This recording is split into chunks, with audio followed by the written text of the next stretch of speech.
because, as we know, there are known knowns. There are things we know we know. We also know there are known unknowns. That is to say, we know there's some things we do not know. But there are also unknown unknowns. The ones we don't know, we don't know.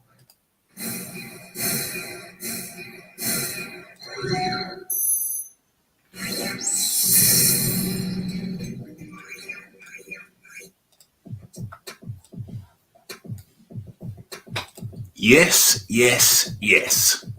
It's Raphie Dawkins with the Combat Radio. And we are live. Okay. It's a chilly night over here in Middle Earth. It's the first time in months. Where are we now?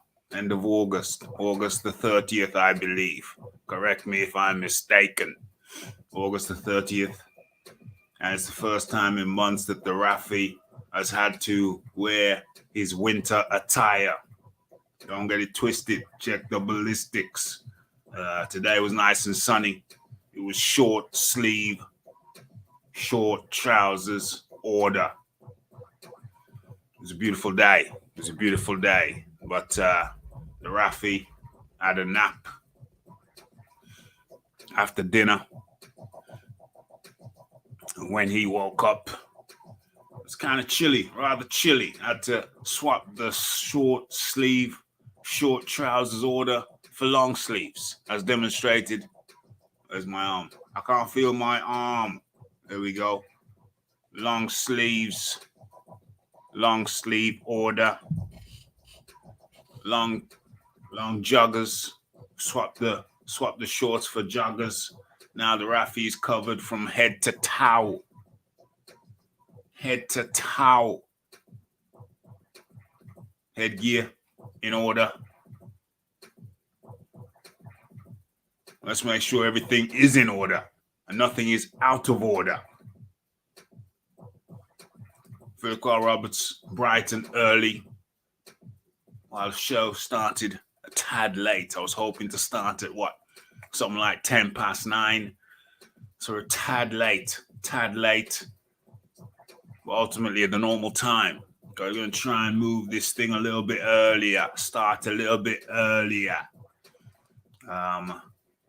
What's the name of this show? What's the name? Let's have a look. Where are we? Oh, okay. That's over there. What are we looking at here? Okay. Let's drop that down. Let's do a sound check. Check 1, check 2. Let's go. Where are we? Okay. Boom. All right. Let's have a look. 1, 2, 1, 2, 1, 2. Let's go into my northern voice. 1, 2, 1, 2. What's going on? Let's have a look. 1, 2, 1, 2, 1, 2. Let's go into my northern voice. Let's have a look. 1, 2, 1, 2. Okay. I like that. I think the balance is good between the vocals and the musicals. Okay. Let's take a little swig of water. Let me.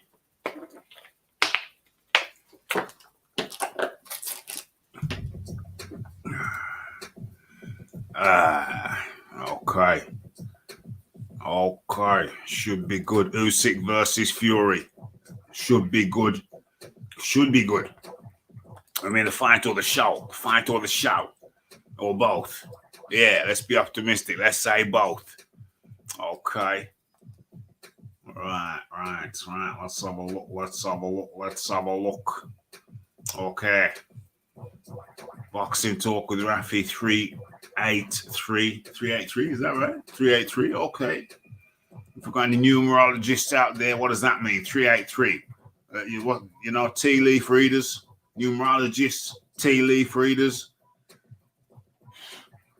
What are you saying? 383 Usyk versus Fury breakdown. We're looking at the whole situation, not just the two combatants themselves. We're looking at the whole situation, the making of the fight. We're trying to look at the making of the fight. where it could be, where it might not be. Yeah, that's what we're looking at. That's what we're looking at. And a few other things besides. Okay. So we're looking at the big picture. What? Usyk versus Fury. Big. Oh, you know what? I'm going to change the title from breakdown to big picture. Penguin. Anybody watch Batman back in the day should know that laugh. So it's a penguin. Am I gonna do this now? We're gonna do this here and now. Yeah, let's do this here and now. Let's do this here and now. In real time. No time like the present. Let's change the title. Fury, Usyk versus Fury, big picture. Big picture. Big country. Come on, let's go. Big picture. Big picture. Oi. Big picture. Let's have a look at the big picture. Yeah. Boom. Copy that. Right down to big picture. Paste that. Aye. We're doing things on the fly. Okay. All right, cool. I'm satisfied with that. Boom, boom, boom. Okay. All right. So what we doing? What we saying? What we saying? Okay. Let's bring Frank Warren in. Let's bring Frank Warren in with Exhibit I.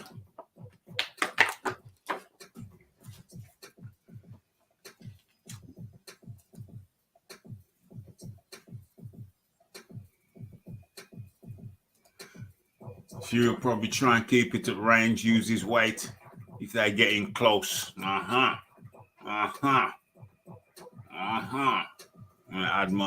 gonna add my 2 penneth worth shortly.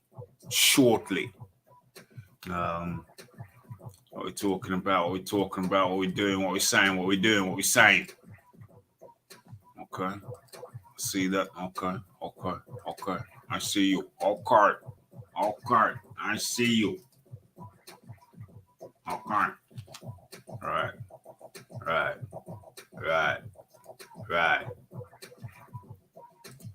Okay. Come in, Mr. Frank Warren. Exhibit I. Mr. Frank Warren. Okay. Just let's get into it.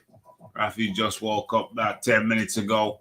Just waking up. Had a nice little nap. Come on now. Let's do this. Come on now. Let's get some volume on Mr. Warren and let us go. I hope you can hear this okay. Tyson this morning went on TalkSport. He said it's got to be done by the 1st of September. He wants 500 million. So that's a challenge. Okay, so Tyson went on TalkSport. Tyson went on TalkSport. Says Frank Warren, and he says it's got to be done by the 1st of September. Is that what he said? 1st of September, and he wants 500 million. Okay, not even going to dignify that nonsense, that crapola with a response. I was just about to do something. What was it?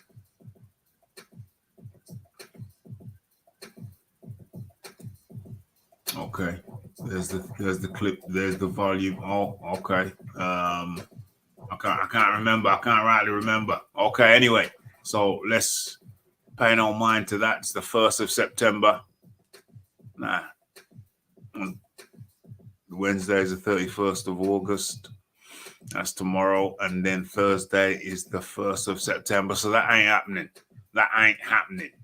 So let's get into something a little bit more serious. Come on. So we're working at Okay. Come on, be serious now, Frank. Come on, the people are listening.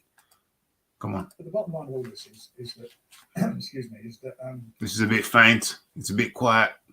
Can't get him up any louder. Go on, Frank. Go on. Speak up, please. Please. Let me see. Speak up, Frank. Go on. It can't take it. This fight needs to take place this year. Just in case you can't hear, Frank just said this fight needs to take place this year. This fight needs to take place this year. By the end of this year. By the end of this year. These guys are going to get into mandatory. Usyk. Otherwise, these guys are going to get into mandatories. Usyk is going to get into mandatories. He's going to get into mandatories being called, and legally he's going to have to. There will be a problem for the various organisations. Legally, there will be a problem for the various organizations. Let me just make sure I drop this link before I forget. Is that the link? Okay. Excuse me. Okay. So, going to get into the mandatories. Legally, there could be some problems. Let's pray. Continue, Frank Warren. So we've got to get it on. To get it on, we can't put it on in the UK. Everybody says, right, why not go down to Cardiff? Cardiff just isn't big enough, and we can't generate the income down there that we can generate at Wembley. So he says we can't do it in the UK. Cardiff isn't big enough, and you can't generate the money in Cardiff that you can in Wembley. Okay. Let's continue. The natural home for it. So we've got to look at abroad, and if you look abroad, look at the the places that would work. Is obviously there's the Middle East. So we got to look abroad. Now I still don't know. I still haven't heard why they can't do it in Wembley. Or is it too cold in December? Maybe open top. What is that? Is that what it is? Hold on. Let's just pray. Continue. Pray. Continue. Some loose conversations with. But I don't see it taking place in this country because the financial expectations of both fighters means that we've got to take it to somewhere who wants to host the Blue Ribbon event. So basically, I don't know if you can even hear what Frank is saying. Hold on a second. Let me do a little replay on this end. The financial expectations of both fighters. Okay, so you can kind of hear. So, okay, so Frank Warren. First of all, let me introduce in the Fight Doctor. Fight Doctor, introduce yourself, please. Fight Doctor's in the house on Rick James status as always. Good evening, sir. Good evening to you, the Fight Doctor. Good evening to you. Good to see you could make it this evening. It's going to be some interesting chat. We're unboxing the Usyk Fury fight, not just the fight itself, but the situation surrounding it. We've got some exhibits, primarily exhibits from coming from a Frank Warren interview, which we're going to go through, and we're going to have our comments. So we might as well do it in real time. I was going to go through the whole thing and then comment afterwards, but we might as well make our comments as each point is fresh in our minds because we just heard them. And what we just heard there from Frank Warren is that the financials of the situation. Let's hear him say it again for himself out of the horse's mouth. Let's hear it out of the horse's mouth. So we've got to look at abroad down there that we can generate at Wembley, which is the natural home for it. So we've got to look at abroad, and if you look abroad, look at the places that would. Why these guys are going to get into mandatory? Usyk's going to get into mandatory being called, and legally he's going to have to. There will be a problem for the various organisations. So we've got to get it on. To get it on, we can't put it on in the UK. Everybody said, right, why not go down? Can't put it on in the UK. Yeah, okay, we know that. Okay, why can't I put it on in the UK? Why can't I put it on in the UK? Which is the natural home for it. So we've got to look at abroad. Why? And if you look abroad, look at the. Why? So we can't do it. We can't do it in the UK. So we got to look abroad. Why have we got to look abroad? The places that would work is obviously there's the Middle East. There's a couple other places as well that we've sort of had some loose conversations with. But I don't see it taking place in this country because and this is the key point here. Listen to this very carefully. The financial expectations of both fighters means that we've got to take it to somewhere who wants to host the Blue Ribbon event.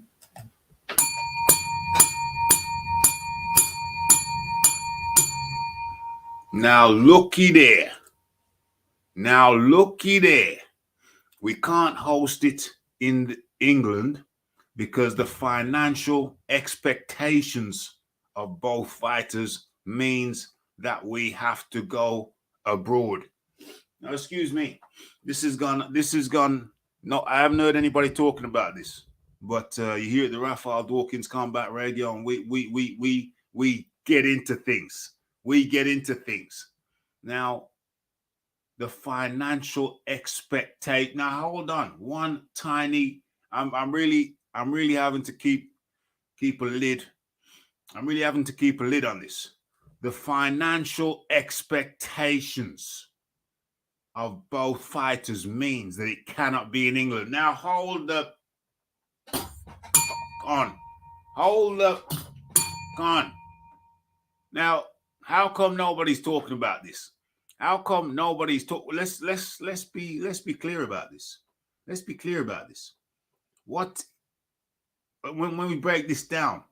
Well, when I break this down, what that really means to me is that Tyson Fury is effectively saying that no, we're not having it in the UK because I want more money than the UK can provide.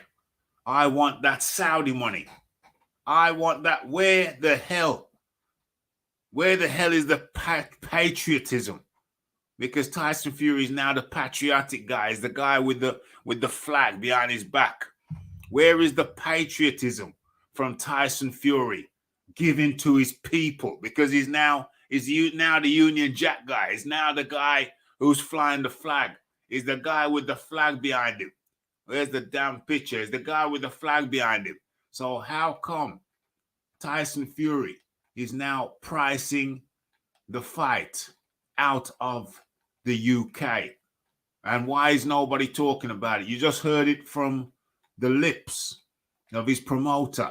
Where's the damn music? You've heard it from the lips of his promoter that the financial expectations of both parties means that this fight has to be abroad. Why is no one talking? This is a disgrace. This is a disgrace. Let me go deeper. Let the Raphie go deeper. The first Joshua Usyk fight, Joshua Usyk 1, took place in the UK. UK fighter Joshua took place in the UK.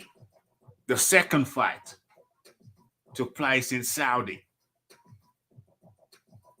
Since then, I mean, at the time, pre the fallout, MTK, crime group, crime organization, as they're being called in the press, when Tyson Fury could fly everywhere. He was a Mexican, wore Mexican flag, this, that, and the other. It was anything but British. Now, since the MTK global fallout, since he can't fly to America, he's become British, draping himself in a British flag. But yet, that same guy is now pricing the fight out of the UK. It's a disgrace. And why is no one talking about it? That's my take on the matter. The Fight Doctor, come in, have your say.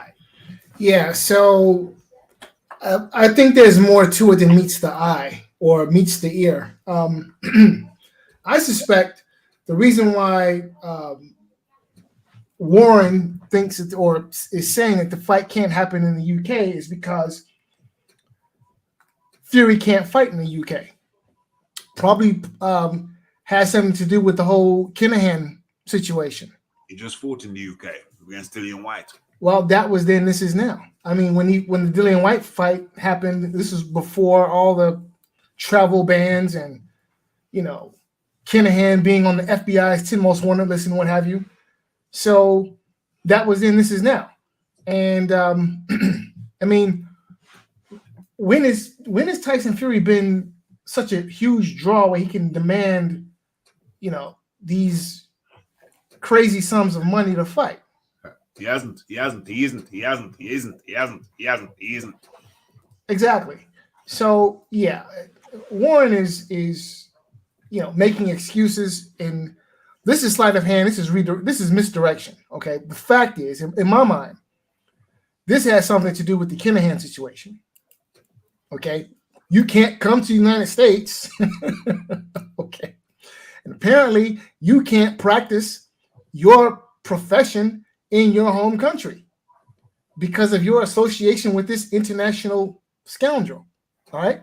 So, so that's the whole reason. Look, the Saudis don't care.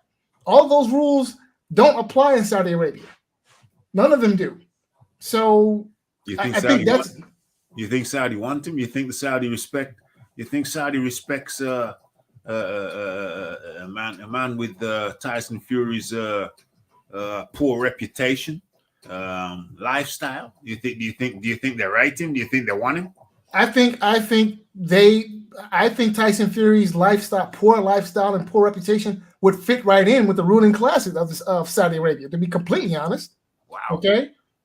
I mean, we're talking about a bunch of inbred criminals. That's who they are. Damn. So Tyson Fury should feel right at home. Cocaine and everything. Okay? Damn. So look, at the end of the day, the Saudis, they speak one language, money. So if there is money to be made, they don't care. They just don't care.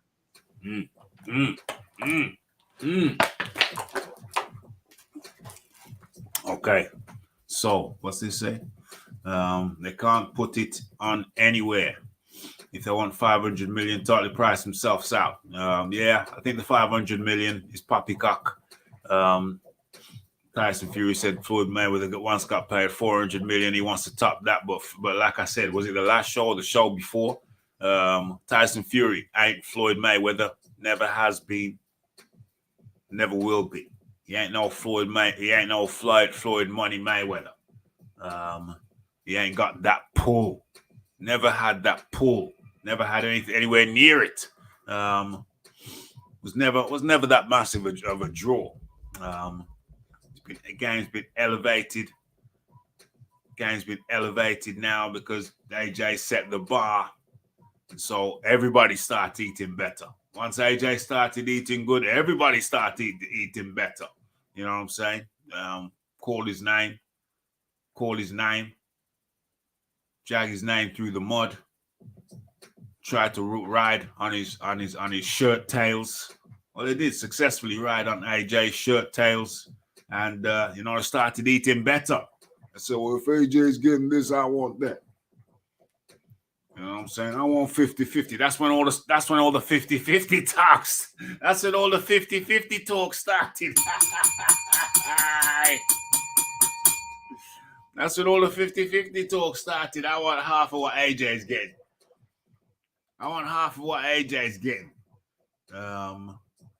And yeah, it worked. It worked. They got together and they started eating better than they've ever eaten before. Well, I had AJ's name in their mouths. Mad Chad up in the building. When they had AJ's name in their mouths. And now we got to see what the Saudis are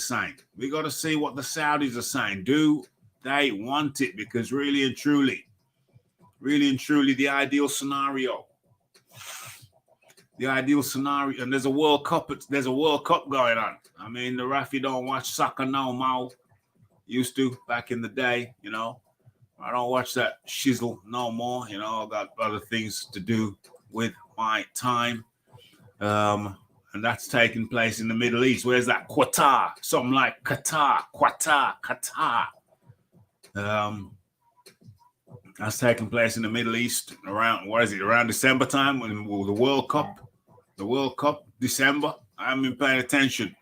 When is the World Cup? Let's find out. Do the Saudi want this fight? Do the Saudis want the fight? I hope they don't. I hope. I don't agree with the fight doctor's analysis that Tyson Fury can't fight in the UK. I think UK is a place where he can fight. There ain't nothing stopping MTK affiliated fighters from fighting in the UK. That ain't a problem. Fighting in America is a problem. But let's have a look. When is the World Cup?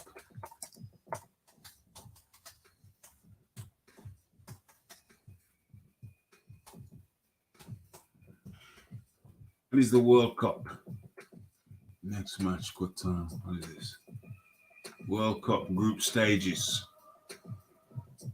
Group A, Group B, 20th of November. Where will the World Cup start? Is the World Cup still going to be in 2022? What year is the World Cup? Where will the World Cup start?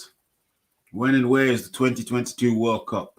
World Cup kicks off in Qatar. Kicks up on Sunday, November the 20th at the Al Bayat Stadium, where the hosts will take on Ecuador in Group A. Okay? So the World Cup, and I've never known the World Cup to take place around Christmas time, but that's how it's working out this time around. Let me just show my screen so people can see for themselves. Hold on.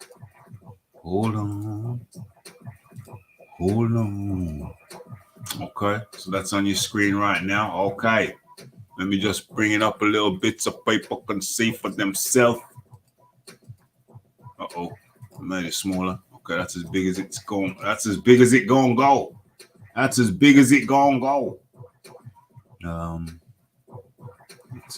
What's happening here?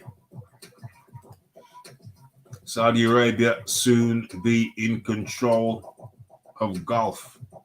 You mean physical? You mean the actual golf? The game of golf?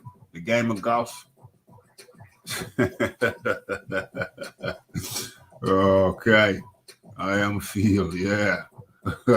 Okay, so this thing here could clash with the World Cup. When does the World Cup finish? When does the World Cup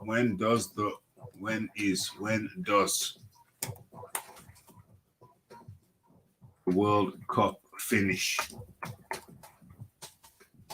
Right here, you tuned into the Raphie Dawkins Combat Radio. We get into it. We dig in. We dig in deep. And now we're digging deep. When does it finish? It ends. Oh, dang. The World Cup ends on Sunday, the 18th of December. Dang. Never known a World Cup take place this time of year, that time of year. Normally the summertime. Correct me if I'm wrong. Okay, so excuse me. So golf. The golf is stealing the world's top golfers. OMG. Okay, Fight Doctor, if you want to talk a little bit, I just got to go and get some tissue for the nose. Well, while Raphie is blowing his horn, just couple of thoughts from my end that I think, well, so this is salesmanship, right? So Tyson Fury needs to overinflate his value so that when a potential suitor comes in, they'll come in at the price where, he's probably, supposed to get paid, instead of, him coming in at the price where he thinks he's supposed to get paid, and then a potential suitor coming in under that. So, he's doing right by asking for the sky. And I hope that he doesn't realistically expect to get the sky, because, again, he's never been that big of a draw. I don't know how much he got paid for the Dillian White fight, but I know it wasn't 500 million pounds or dollars or however much it was. So it wasn't even 50 million. It was like alleged. It was alleged to have been like 40 million, but we did the math. That's 40 million pounds. We did the math, and it would have been hard pressed to be 30 million. It would have been hard pressed to be 30 million. It was all fudged. So it wants to go from 25, 30 million to 500 million. Is talking a lot of crapola, as you were saying. Yeah. So where was the Dillian White fight? Was that in the UK or was that in the States? That was in the UK, right? UK, Wembley. Right. Yeah. Was that fight pay-per-view? Yep. But we haven't had any. We haven't had any information regarding how much the pay-per-view did. All right. Well, if they haven't released the numbers, and that's pretty easy to read. That means it was essentially a flop. It wasn't a flop, but it wasn't no mega crazy pay-per-view. No. Yeah. So we can assume that maybe it broke even. Maybe. Well, it would have broke even because it was Wembley and there's lots of ticket sales. But it wasn't nothing crazy. I mean, break even, yeah, we'd expect it to break even for sure. But it wasn't nothing. It wasn't nothing mega. Right. And so now this guy thinks that he should get paid 500 million pounds. Well, listen, speak it, believe it, receive it. Yeah. Well, I think snort it, retort it. Retort it, have them bought it. They can board it. I think that's more closer to reality. Fake it till you make it, right? Fake it till you make it, and there's a whole lot of faking going on coming out of Camp Tyson Fury. Okay, there's a whole lot of faking going on. I ain't faking. Whole lot of faking going on. Yeah, a whole lot of faking and a whole lot of snorting.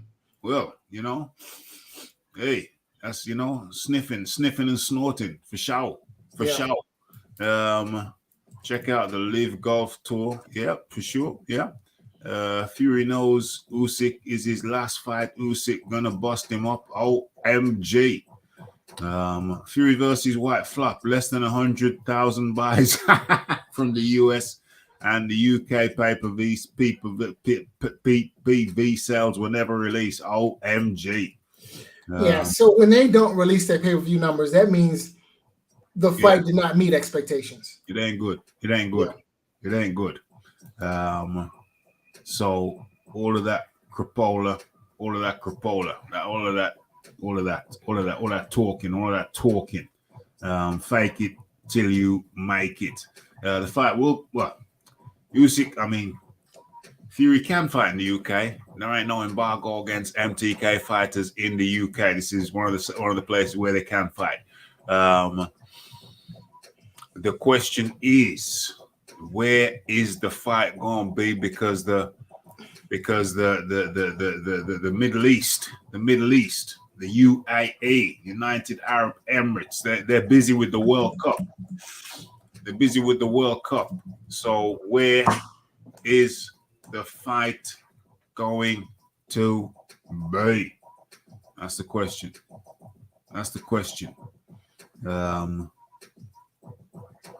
Fury features or do worse. I say Otto Wallin. If you're gonna reheat a fight, then do it with Otto Wallin. That's the guy who pretty much cut you up. You should have lost to Otto. They should have stopped that fight. That could have been a career-ending eye injury. Now let you go on. Okay, luckily you've been okay so far. It was a good plastic surgery. It seemed to have stitched you up good. But if you're gonna do a reheat, then go with Otto Wallin. That's what I've been saying. Go with Otto Wallin. Seen that fight 2 times already. 2 times. What's going on? Jared Anderson versus Derek Chisora would be a good test for Jared Anderson. Yeah, for sure. Jared Anderson got another knockout over the weekend. Yes. Anderson is looking good. He's looking good. He's Yeah, I looking mean, good. I want to see what he looks like against the top 10 heavyweight. But he certainly is looking the part. Still a little rugged for my taste, still a little rugged. Yeah, well, he's only got what, 10 fights, 11 fights? Yeah. He's got a ways to go, but he's looking very good. But he looked very sharp the other day. Yes. Punches and bunches. His motion is fluid.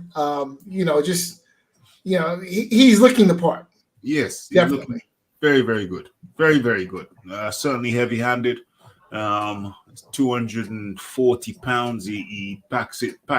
He wears it well. He looks heavy. Is he 240? Yeah, he's heavier than he looks. He's 240. Jared Anderson is surprisingly heavy. Let me bring him up. Jared Anderson. Jared Anderson. Where is he? Jared Anderson. Fighters. Anderson. Active. Big baby. There he is. Jared Anderson. Let's see his weight. 6'4". Where's the weight? Excuse me. Alias, age, nationality, stance, 6'4". He's taller than I thought he was. Not seeing the weight there. Yeah, he came in at 240 pounds, which is heavier than I had realized. Yeah. 6'4". Carries that weight very well. It's very compact. It's very compact 240. Very compact 240. Let me share my screen just for a second so people can see what the Raphie can see. Where are we? Boom. Let's see if people can see that. But unfortunately, I ain't got the weight. Up there. But that's Jared Anderson, 12-0, 6'4", age 22,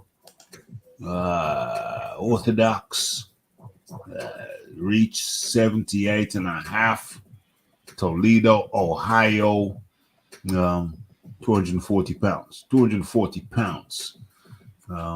So it looks like his first fight he was at 233 pounds. He's been as high as 251. Wow. So he's heavier than you thought he was, right? Yeah, but so he's been 240, 241 for his last 3 fights. Yeah, that's right. Yeah. So yeah. I'm hoping he can stay at that 240 and possibly even maybe lose a couple of pounds. Because the speed and mobility will only help you at the heavyweight in the heavyweight division. Yeah. So he's heavier than you thought he was, though. He's bigger than I thought he was. Yeah. Me too. But I mean, 6'4" is a good height for a heavyweight. It's a good height. Well, it's short these days. It's short these days, but I mean, look. But it's a decent height. Dillian White 6'4", Joshua 6'6". I think Deontay Wilder, in truth, is around 6'6". Tyson Fury probably an inch shorter than they say he's supposed to be 6'9". He's probably about 6'8".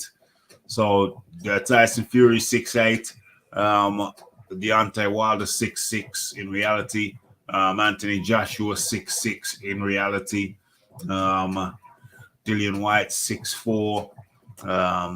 Jared Anderson 6'4". Robert Helenius, he's about 6'5". He could be 6'6". Could be 6'6" because he's pretty much the same height as Deontay Wilder and Joshua. So 6'4". Yeah, 6'4". That's up there. Only two. But I honestly think that these 6'6", 6'7", 6'8" heavyweights are too tall. They're too big. Well. I think 6'3", 6'4" is about the perfect height for a heavyweight. Now, I would like to see Anderson trim off a couple of more pounds maintain his punch, Yeah, but then have speed and mobility to go along with the punch. for real. Okay, and he'll put these 6'7", 6'8" guys. He'll put them down and out. Yeah, he could do. He could do. Hey, but talking about what's Joe Joyce? That's Joe Joyce, about 6'6", same as Joshua. Joe Joyce. The problem with Joe Joyce is he's slow as molasses. Slow as molasses, but knocks fools silly. Well, he's been knocking out tomato can after tomato can. Knocks fools. Who's he fighting next? Probably Jousy Parker. Joe. Oh, right. Okay, so I'm curious to see what. Well, actually, I'm not curious to see because I already know what's going to happen when he gets in the ring with a top tier heavyweight. He's getting knocked the spark out. Joe Joyce. By who? Wilder knocks him out. Fury does too. The man is too slow. He's too slow. I'm sorry. It should be criminal. It should be a prosecutable crime for a heavyweight to be as slow as he is. But you're making a classic mistake. You're making the classic mistake because he can jab your head off. He can get his head off the center line and jab your head off. So he's up there. He's in there with. Listen, Deontay Wilder. I mean, credit where credit's due. He's a hell of a heavy puncher. He's a hell of a heavy puncher, but he's got to wind up. What you're not taking into account is that Joyce can make it rain. He can make it rain on you. Those little jabs, those concussive jabs can shatter your orbital bone. You can shatter your orbital bone with the jab. Those and Deontay Wilder's got to wind up. Come on now, he's got to wind up. Don't get it twisted. Deontay Wilder's legit. Yeah, well, Wilder has hand speed. Now, there are a lot of things Wilder does not have, but he does have hand speed. He doesn't have a problem there. His hands are fast. He's got to wind up, man. He's got to wind up. I agree, but listen, he's got a good one too. When he throws that right hand straight, and you catch it, you're gonna have problems. And I'm telling you, Joyce would be catching that right hand it wouldn't be all night. The first or second right hand he would catch, fight is over. I'm telling you, the man is too slow. Ooh. He's just too slow. He just stands there and catches punches with his face. That's what he does. But Deontay Wilder don't take people out early. He don't take people out early. If you think about it, Deontay Wilder don't take people out early. Let's have a look. Let's have a little looky. Deontay Wilder. Let's have a look when he takes people out. Deontay Wilder, pro boxer. Let's go. Okay, he's fighting Robert Alanius, which is a disgrace. That's his sparring partner. That's a disgrace. Forget about that.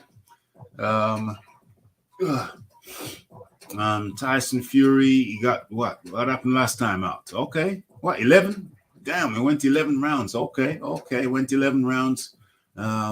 Did he even drop Wilder in the third? He didn't drop Tyson Fury in the last. He did, didn't he? He did. He did drop him in the last fight. He dropped Fury a couple times. He dropped him twice. He dropped him twice in the first fight. Dropped him twice in the third fight. Okay, cool. Yeah, he did. He dropped him twice. He drops Joyce. Joyce is not getting back up. He dropped Fury 2 times in the second fight as well. Is that correct? Or you didn't drop him in the second? No, he didn't drop him in the second fight. He didn't drop him in the second fight. Okay. Luis Ortiz, he dropped him 1 time and done in the second fight. Okay. Dominic Breesley got him out of there. So I'm looking at Wilder's record right now. He has plenty of first round knockouts and early knockouts. Okay, he's been putting guys to sleep early. Well, now, granted, they're tomato cans, okay, but the fact that he's knocking out tomato cans does not detract from the fact that he's dangerous early, because he is. Well, let's have a look. Come on now, let's get this. Let's be scientific about this. Okay, so he lost in the second Fury fight in the 7th round. He got TKO, 7th round. He beat Luis Ortiz, KO in the 7th round. The fight before that, Dominic Breezel, he knocked him out in the 1st round. Okay, Dominic Breezel. Okay, very whatever. Went the full distance with Tyson Fury. Before that, in the first fight with Luis Ortiz, it was a 10-rounder TKO. Okay, 10-round TKO. The fight before that. Bless you. Thank you. The fight before that was a 1-round destruction of Bermain Stavern. Second time around, Bermain Stavern was training. His training camp was in the car park of his local KFC. He was sponsored by KFC dumpsters. So he's eating out of a KFC dumpster, training in their parking lot. Okay, that's the first round out of there. Gerald Washington. Oh my God, I don't even want to go through this. This is disgraceful. Gerald Washington in 2017. Okay, got him out there in the 5th round. 5th round. Gerald Washington, 5th round. So now I watched that fight. I saw that fight. Okay, and Gerald Washington was outboxing Wilder until he got caught. Right, and it was, if memory serves me correctly, it was 1-punch knockout. Yeah. Right. Like so that. Here's the other thing. Not only is Wilder, Deontay Wilder was being outboxed by Gerald Washington. This surprises you? It shouldn't. And lots of guys have outboxed Deontay Wilder. But you don't think Joe Joyce, Olympian, who's silver medal, he looks set to be turned to a gold medal because there was acknowledged corruption. So the gold medalist, silver medalist, gold medalist, Joe Joyce. You think Gerald Washington? Okay, points. I mean, styles make fights. Yes, granted.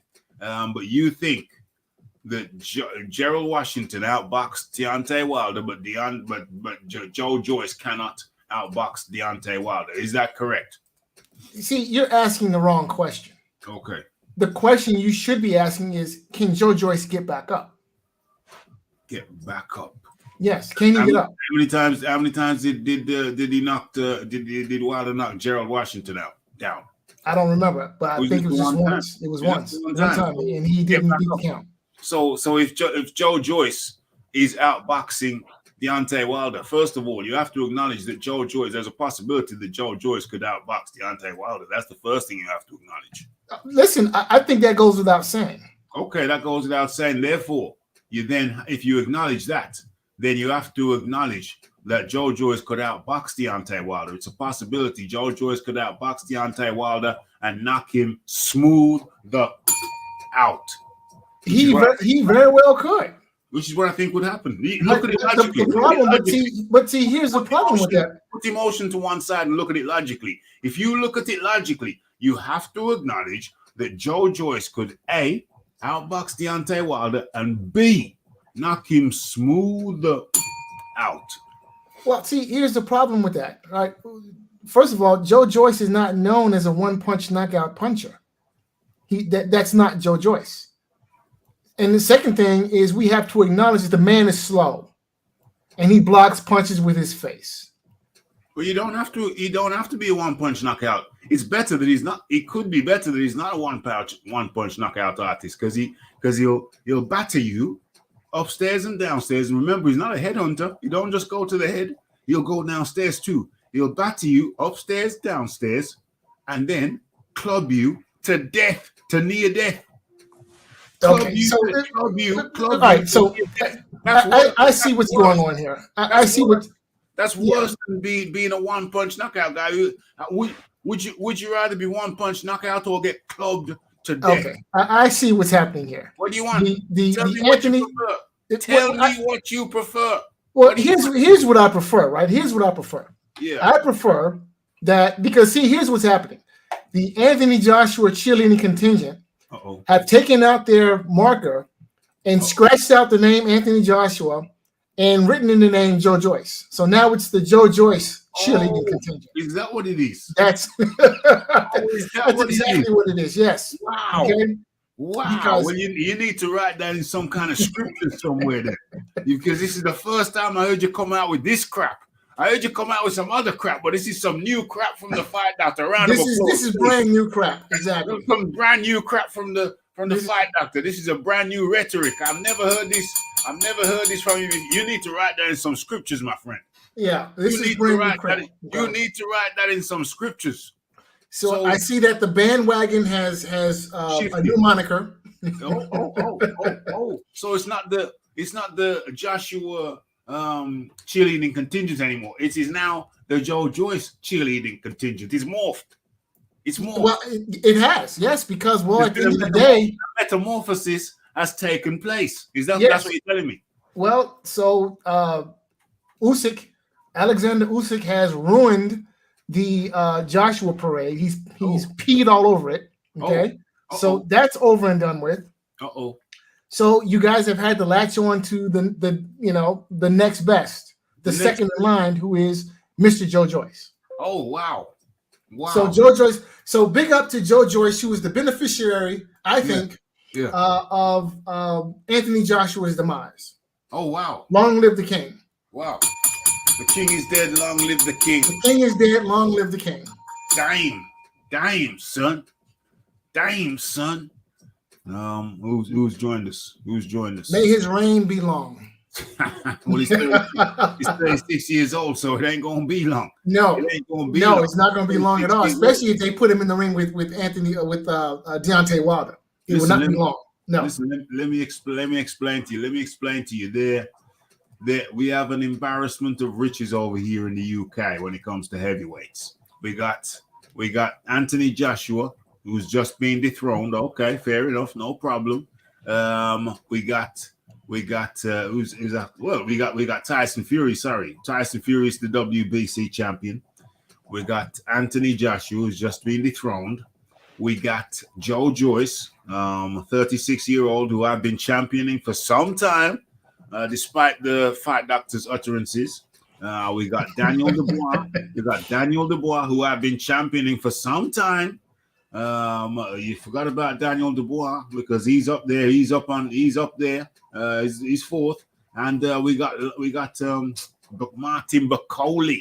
Don't forget about Martin Bacoli, who took care of Yoka, embarrassed Yoka on his own home soil in France. Martin Yoka. Wait! Isn't that guy a cruiserweight? Who? Martin Bacoli. Isn't he a cruiserweight? No, he's a heavyweight, and he fought heavyweight Yoka. And beat Yoka in his homeland of France. So don't forget about Martin Bacoli. So we got 5. I got 5 on it. 5. But we got 4 top heavyweights, and I'm putting Martin Bacoli as the dark horse, pun intended.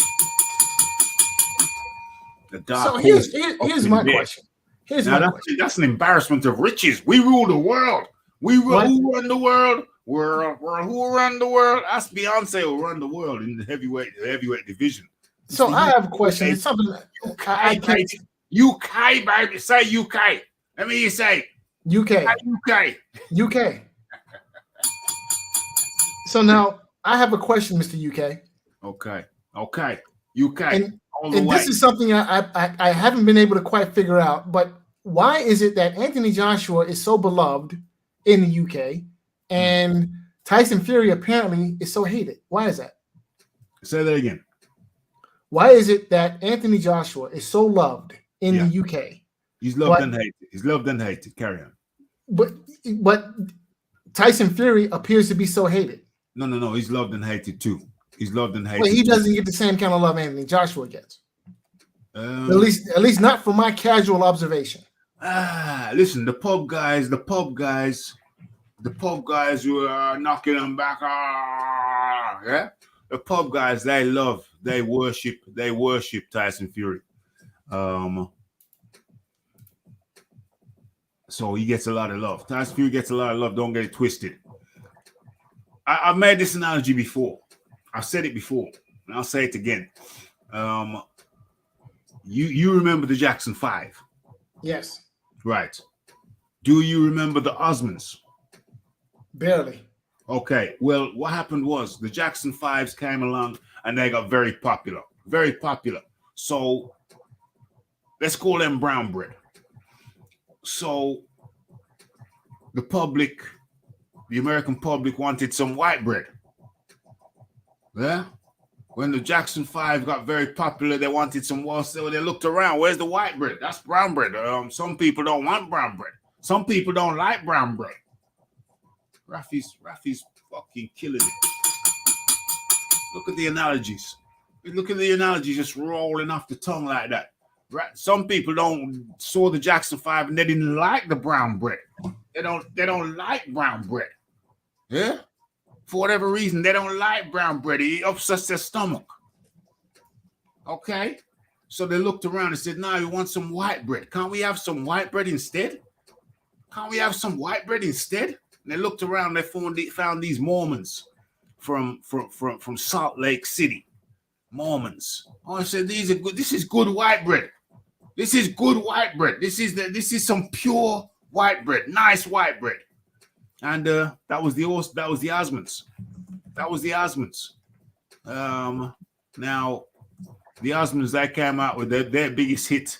One of their biggest hits was "Crazy Horses." Wow, wow. They couldn't really, they didn't really have it. They couldn't come up with the hits. They couldn't come up with the "I'll Be There." They couldn't come up with the "I'll Be Theirs." They couldn't come up with the ABCs. Easy as 1, 2, 3. They couldn't come up with it. You know what I mean? They couldn't come up with the hits, but you still had the white bread alternative. You know, you got brown bread and you got white bread. Now, much like Anthony Joshua, Tyson Fury was kind of a hated figure in the UK. The only people who liked him was his fellow travelers. Travelers, they have a bad rep in the UK. They're associated with crime. People most know them for crime. They're associated with scams. Scams, what we're talking about, scams, tarmacking scams, where they lay drives which aren't properly, you know, the mixture isn't right. You're supposed to have some hardcore. You're supposed to have certain layers to keep the drive and you know, solid. They're known to use less than optimal levels to keep a drive solid, and then it'll crumble and crack and flake and whatnot. So they're known for shoddy workmanship.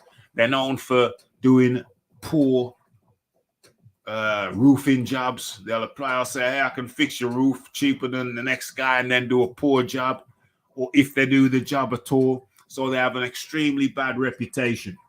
And Tyson Fury, being a traveler, he kind of inherited a bad reputation with it. But then and then of course he beat Klitschko, and that barely made a ripple even in the UK. That hurt him badly.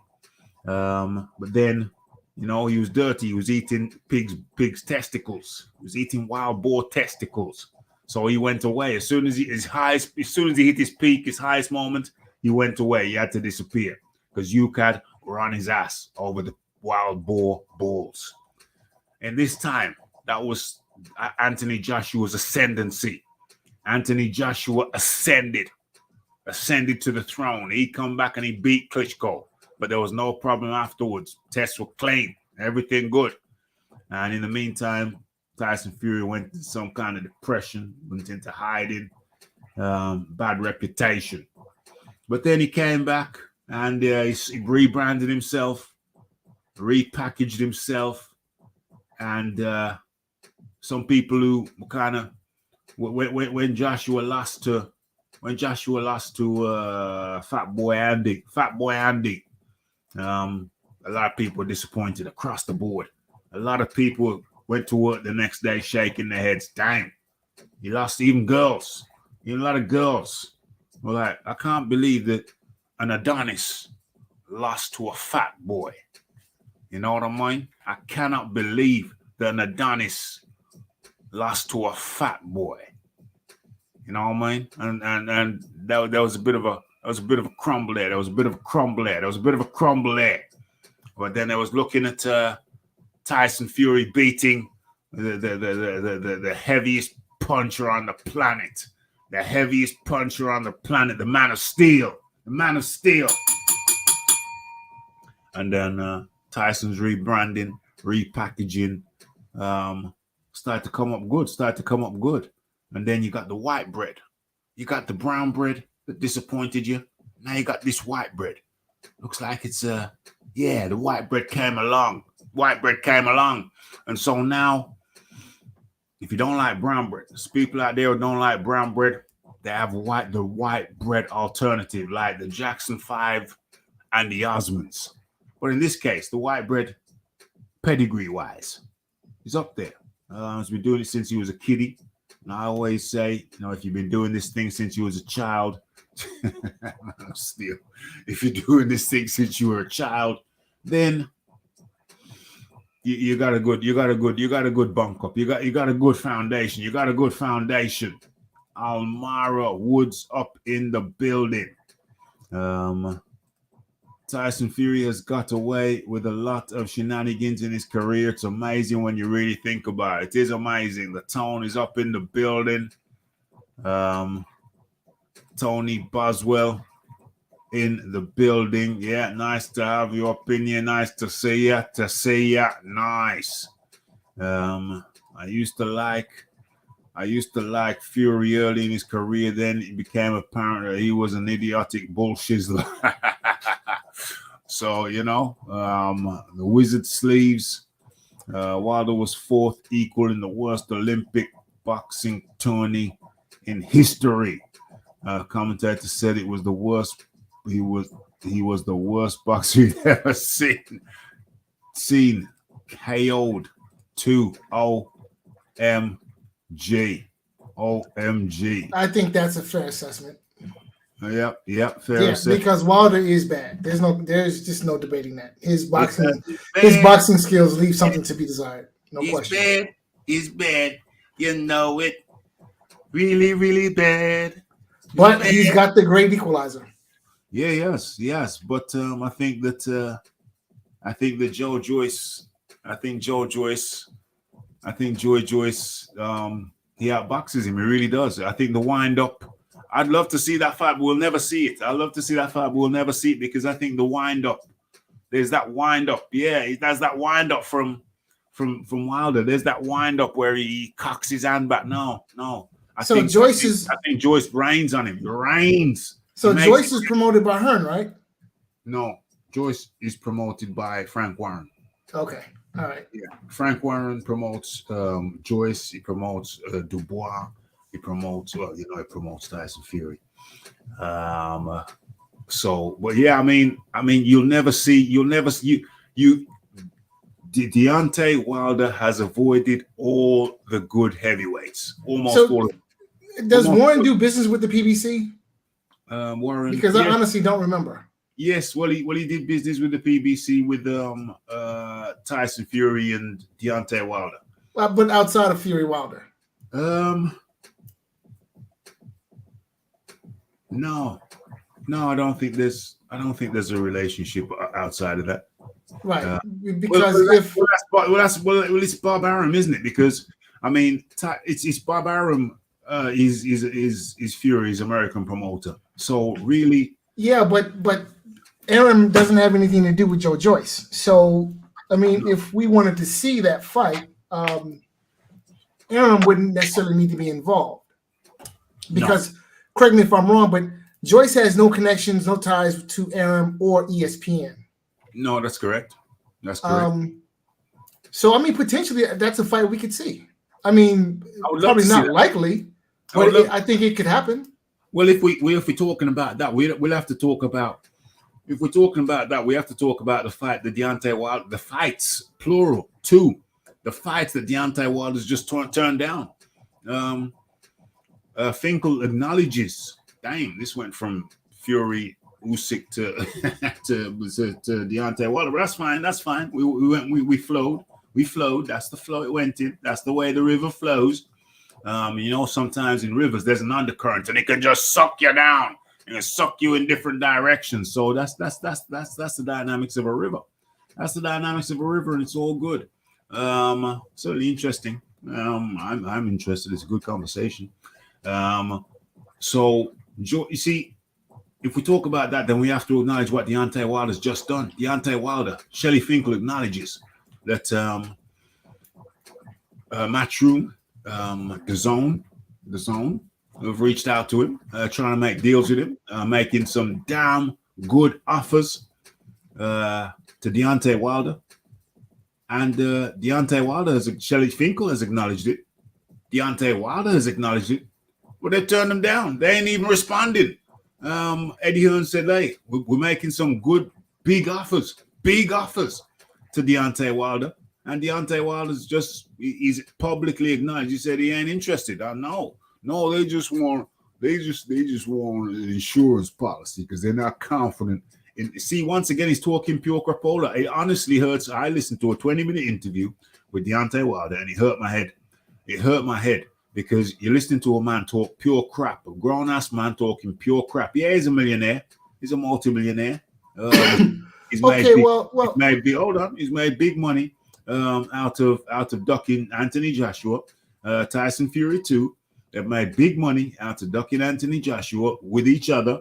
I've never seen it done in boxing before. It was amazing to see. It was amazing to see two people ducking the champ, the unified champ, and selling a story and besmirching his name and selling a story and making tens of millions. And they made tens of millions out of that shizzle.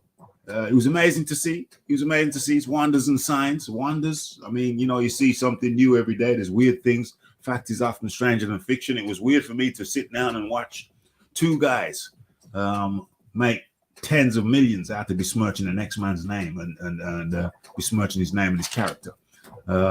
Absolutely amazing, but they did it and they walked away with tens of millions apiece. But the thing is, Deontay Wilder perpetually turns away, shies away from the top fights. Could make millions upon millions fighting Joshua, still walks away from it. No, not interested. He could make millions upon millions fighting Dillian White, turns away from it. It's amazing. So he just won't fight the top guys. He fought Fury because he thought Fury was washed up. And everybody did. Most people did. Thought Fury was washed up. I was one of the few people on the Boxing Voice. I was on the Boxing Voice at that time who said, when that fight was made, I said, yo, I might fly out for that one. And I actually bought the ticket.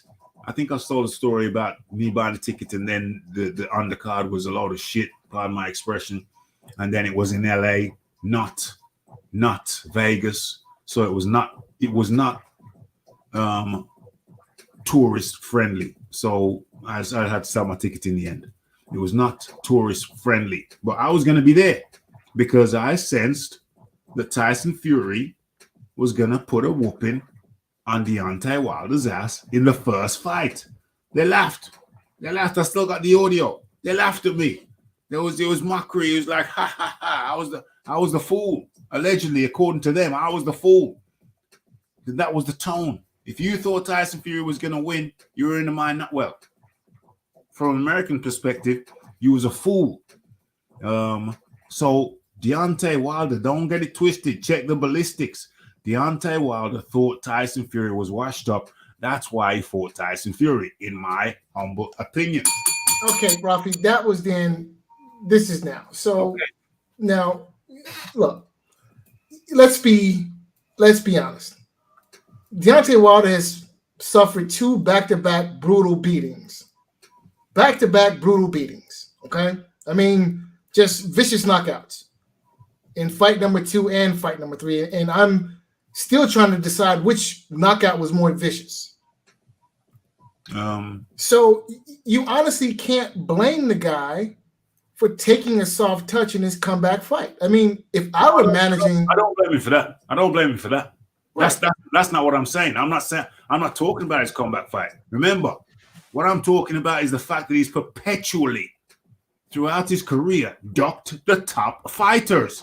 And he looks different now. He looks different now because he got Tyson Fury on his record 3 times. So that has distorted the reality, because it looks like he went from fighting tomato cans to going for the top guy. But Tyson Fury was not a top guy when he fought him. He was supposed to be one. He was the third time. Yeah. I'm talking about the first time. He was not a top guy when he fought him the first time. He was supposed to be washed up. So Deontay Wilder thought he was fighting a washed up guy. So if you and then he fought him the second time because he thought, well, okay, I didn't get him the first time. It was a draw. Next time I kill him. But then the next time he got killed. So okay now, okay, that's the second time. So he fought him the first time thinking he was washed up. Fought him the second time thinking I'm going to kill him the second time. But then Tyson Fury, let's remember the dynamics. Tyson Fury switched. He switched up. First, he did two things. First of all, he walked away from Deontay Wilder. Started talking to Bob. Got to deal with Bob, ESPN. He had two fights. He had two fights. Tom Schwartz and Otto Wallin. Schwartz and Wallin, yes. Schwartz and Wallin. And then let's remember. Then he left Ben Davidson and he went with Sugar Hill Stewart or Javon, whatever his real surname is. Sugar Hill Javon, whatever. Yeah, Kronk lineage. He switched to the Kronk style. Comes back because Deontay Wilder developed a style for the second fight that would have beat the old Tyson Fury. Probably would have beaten the old Tyson Fury, but the old Tyson Fury didn't come back. What came back was the Kronk style Tyson Fury. Deontay Wilder had no answer for the Kronk style Tyson Fury. He wasn't training for the Kronk style Tyson Fury. He was training for the first Tyson Fury. So when he gets killed, when Deontay Wilder gets killed in the second fight, that was to a new Tyson Fury. That was Kronk style Tyson Fury. So then, what happened then? What happened then? They have the third fight. They have the third fight. Where is this thing? Yeah, back to back. Yeah, a year apart. What was it? What's that? February 20 was the second fight, and October 21. So they have a year and a half. They have a year and a half out of the ring in between the second fight and the third fight. Deontay Wilder has a year, and Tyson Fury too. They both have a year and a half out of the ring between the second fight and the third fight. And that was Kronk style. 2 times Kronk style. So you look at Deontay Wilder's record, and it's very deceiving because it looks like he changed. He changed when he fought Tyson Fury the first time, but no, that Tyson Fury was supposed to be the washed-up Tyson Fury. So if we take Tyson Fury off Deontay Wilder's records, then he's fought 2 top 10 guys. Dominic Breezel the first time, and Luis Unproven Ortiz the first time, maybe the second time. All right. Well, you have to give Wilder respect for the third fight because the second fight was a brutal beating. I mean, that was brutality. Why do you have to give him that was a slaughter. Why do we have to give him respect for the third fight? We have to give him respect for the third fight because he basically went right back into the lion's den. Okay. Look, the second fight was a beating. A brutal beating. I mean, after the first 3-4 rounds, I didn't even want to watch it anymore because it stopped being a fight. It becomes something else. Real talk. Like, I just wanted to turn the fight off because, like, okay, this isn't a contest anymore. Okay, this is like man on boy crime or whatever it wasn't, look, I like to watch boxing contests, not beatdowns. Right? So you have to give Wilder credit for going right back into the lion's den and facing that down in the third fight. You do, because most other fighters, after having suffered such a brutal beating, would have probably gone and had a couple of tune-ups, and traveled the world and took a vacation and pride comes before this, that, and the third before. Pride comes before the fourth. That was pride. Pride made him get back in the. And as a matter of fact, it was pride and foolishness. Pride. Okay, look, listen. I'm here to agree with you because if I were, let's write this down because Raphie just had a moment. Pride. When it comes to the headlines, I'm the headline king. Pride. Where is it? Am I right? Mr. Roberts, I was not crying. No, sir. I may have thought about it, but I was not crying. And what did I say? Pride and foolishness. Okay, well, listen, I agree. He was not thinking clearly. I mean, obviously, there are problems in Team Wilder. Okay, with the trainer, and having blamed his old trainer for spiking his water and all the excuses that came out after the second fight. Yeah, lots of problems in Team Wilder, but heart is not one of those problems. Okay, No. The man has heart. The man has courage. I'll give him that. Why is that not? Why is that not doing what I want it to do? Why is that not? Damn it! I know what I want it to do. Oh, there you go. That's how it does what I want it to do. Okay. Well, let's look at this now, because what we're talking about is pride and foolishness. Because what got him back in the ring on the third time was pride. Yeah, he's got a certain amount of pride to be a champion. You have to have pride. You have to be a proud man. But as we know, too much pride. Pride is a funny thing. A certain amount is good. When you overload with pride, it's bad. What happens? Because pride comes before the fall. Pride comes before the fall. So he had pride, which you need as a champion. Yeah, he got that. I'm not going to take that away from him. But what got him back in the ring was pride and foolishness. Remember all the crapola. He has an egg weight. There was an egg weight in the glove. The referee was drunk. My trainer spiked my drink. My trainer was working in collusion with Andre Durrell or whatever. One of the Durrell brothers. Yeah. Signal they playing. You fi signal they playing. Yeah. Sending signals. Yeah. What the egg weight? The wrist. The glove was not. The fist was not. The fist was in the wrist. The fist was in the wrist. I think it was. I think the pictures clearly show that's what was going on with the glove in the second fight. Okay, the fist was in the wrist, the egg weight. Ricky Hatton pulled his glove down and then pulled his shorts down. The costume, the car battery was too heavy in the costume. When he tried on the costume, it didn't have the car battery in the first time.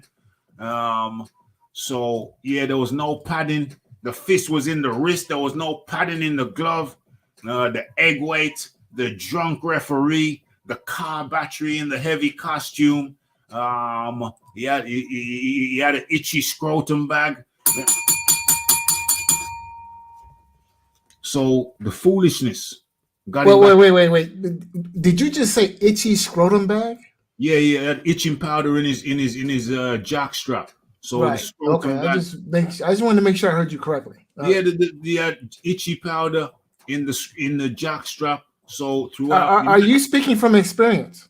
Imagine having boxing gloves on and having an itchy scrotum bag. Can you imagine the intense? Can you imagine how awkward that is? Can you imagine? Are you speaking from experience, sir? I'm just curious. I'm asking you a question.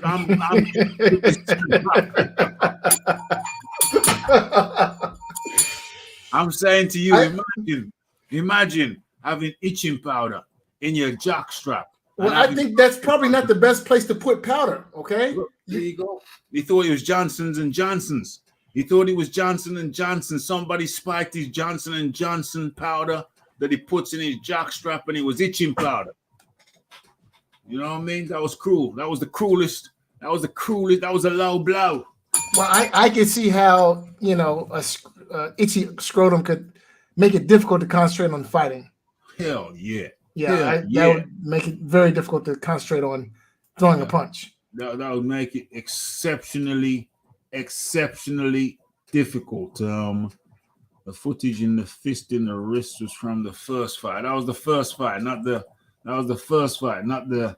not the second or the third. That's the fist in the wrist. The fist in the wrist. He had different techniques, and so the foolishness. That's where the foolishness came in. Pride got him in the ring, but it was foolishness as well. Because at some point, I think you could tell a lie often enough. At some point, I think even he, because really these excuses didn't come from him. They didn't come from him. They came from a myriad of sources, different places, and they all piled up and they all added up. And at some point, I think he actually started to believe that shizzle. And I think that's what got him in the ring for the third time. Pride and foolishness. He was going to prove to people that he was going to win, to prove to people that the loss second time around was due to all that bullishery. All that bullishery was the real reason. The real reason he lost. I think he bought into the nonsense. As foolish as it is and as nonsensical as it is, as crap as it is, I think he bought into it and said, listen, if I get in there and win this time, I redeem myself. So he changed his trainer through what's his name? Through Breland. Threw Breland away. Tried to blame it on Breland. And then went in with a new trainer. And he lost. I think he lost worse than he did the second time. He just lost because it lasted longer. It was a more sustained and more brutal beating. Which was the more brutal beating, the second fight or the third fight? That's a good question. So the second fight was more one-sided. I mean, yeah. Essentially, Wilder showed up for the first round, and then after that, it was all fury. Yeah. In the third fight, Wilder put him down twice. Yeah. And one of those knockdowns, at the beginning of it looked like Fury might not get back up. So I think Wilder made a better accounting of himself in that third fight as compared to the second fight. But he was still. But it was, the end result was still the same, a brutal knockout. Yeah. And it lasted more rounds.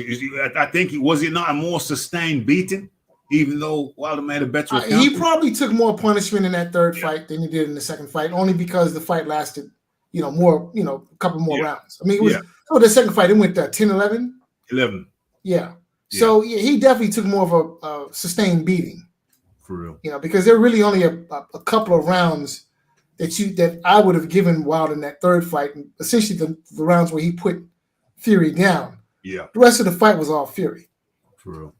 Yeah. For real. But listen, I can't blame Deontay Wilder for taking a soft touch after having come back from 2 beatings. But I mean, fighting your sparring partner, for goodness sakes. That's look, okay. If the question ridiculous. I agree. It is ridiculous to fight your sparring partner, but I mean, you have to look. I'm not an advocate for fighting sparring partners in passing them off as professional prize fights. No. However, look but in this context, I cannot understand, given that the man just was brutally knocked out twice by the best heavyweight on the planet, brutal knockouts. So I think Deontay Wilder, given the circumstances. Look, we all understand that the man's resume is littered with tomato cans. I'm not here to argue against that. We know this. This is a given, right? But if he wants to fight a tomato can after what he just gone through, well, I'm not gonna hit on the man. Look, because at the end of the day, we need to see exactly what is left. Right? I mean, did Tyson Fury beat all of the fight out of him? That's a distinct possibility. So it just wouldn't be fair to match the man tough, all things considered. I think, given the context, this is perfectly acceptable. Now, if he goes in and blasts his sparring partner out in a couple rounds, okay, well, yeah. Now it's time to step up the opposition. Let's see what you do against a top 5 heavyweight, right? But if it's more tomato can business, then I think Wilder should get, scorned for it. and rightfully so. Well, here's the thing. I will be part of that crowd. Well, here's the thing. I do think that it's reasonable to take an easier fight after what he's been through. Heavyweight rankings. The heavyweight rankings. Okay, I do think it's fair to take a softer touch after what he's been through. Yes. But this guy's fighting his damn sparring partner. I mean, a lot of people didn't know that. I didn't know. The people didn't know until I mentioned it on the show. And people like, what? People didn't know. And so I didn't know that people didn't know. So I had to bring it up. Once I found out that people didn't know, a lot of people didn't know, then I had to bring it up and talk about it. Because what happens now if Deontay Wilder blows out Helenius? It's like people will be throwing their hats down on the ground. It's his damn sparring partner. And you didn't have to. And it's almost like the guy wants insurance. He's gone back to the bad old days. He wants insurance. How the hell is he ranked number 3? How the hell is a guy who hasn't won a fight in 3 years ranked number 3? But I think that ranking is fair. Fair. Yes. Fair. Yes. He should not be ranked above Anthony Joshua. Yeah, he should. He should. Anthony Joshua has just beat the pound for pound alleged number 1 fight. No, Anthony Joshua is just Anthony Joshua. You're still holding on to those Anthony Joshua pom-poms, aren't you? Anthony Joshua has just lost to the alleged pound for pound number 1 fighter on the planet. How the hell is he ranked below Deontay Wilder? Wait. Hold on a second. Wait. Hold on a second. Now, hold on a second. Now, wait a minute. Now, we have to be fair, okay? Now, if you want to I personally don't see Usyk as pound for pound number 1 because he hasn't proven enough to be considered pound for pound number 1. And I would love to have that debate with anyone, right? And I will outline the merits of Terence Crawford and why he deserves to be pound for pound number 1 over Alexander Usyk. But that's another conversation. I would go with Crawford over Usyk. I personally would go with Crawford over Usyk. But let's not digress just now. Let's just okay. All right. But however, now that's it. Michael Hunter at number 10. Why not fight Michael Damn Hunter? Why not fight Michael Damn Hunter at number 10? Even. Okay, Michael Hunter at number 10. That's not that. Okay, you could say he's a top 10. So forget about the top. What the hell is this? Just a 10? Anyway, that's just wasted my time because I was thinking we were going to get some more names. Top 30 heavyweight boxers. Yeah, you were saying. Carry on. You were saying. But so look, at the end of the day, Anthony Joshua lost to a guy. In the first fight, in the first Usyk fight, Usyk had not yet beaten a top 5 heavyweight. Okay? He hadn't. Up to that point, he had only beaten Chaz Witherspoon and Derek Chisora. Derek Chisora at that time may be a top 10 heavyweight, but certainly not top 5. So if you lose to a guy who has yet to beat a top 5 heavyweight, well, I'm sorry, but you go down a couple of notches. And I look, you lose twice. You lose twice to a guy who you lose. How you figure? No way. Usyk had not beaten a top 5 heavyweight. No way, no how do you go down a couple of places? There's no way. Well, you could do, but there's no way, no how. Deontay Wilder, who hasn't won in 3 years, should be on top of you. 3 years.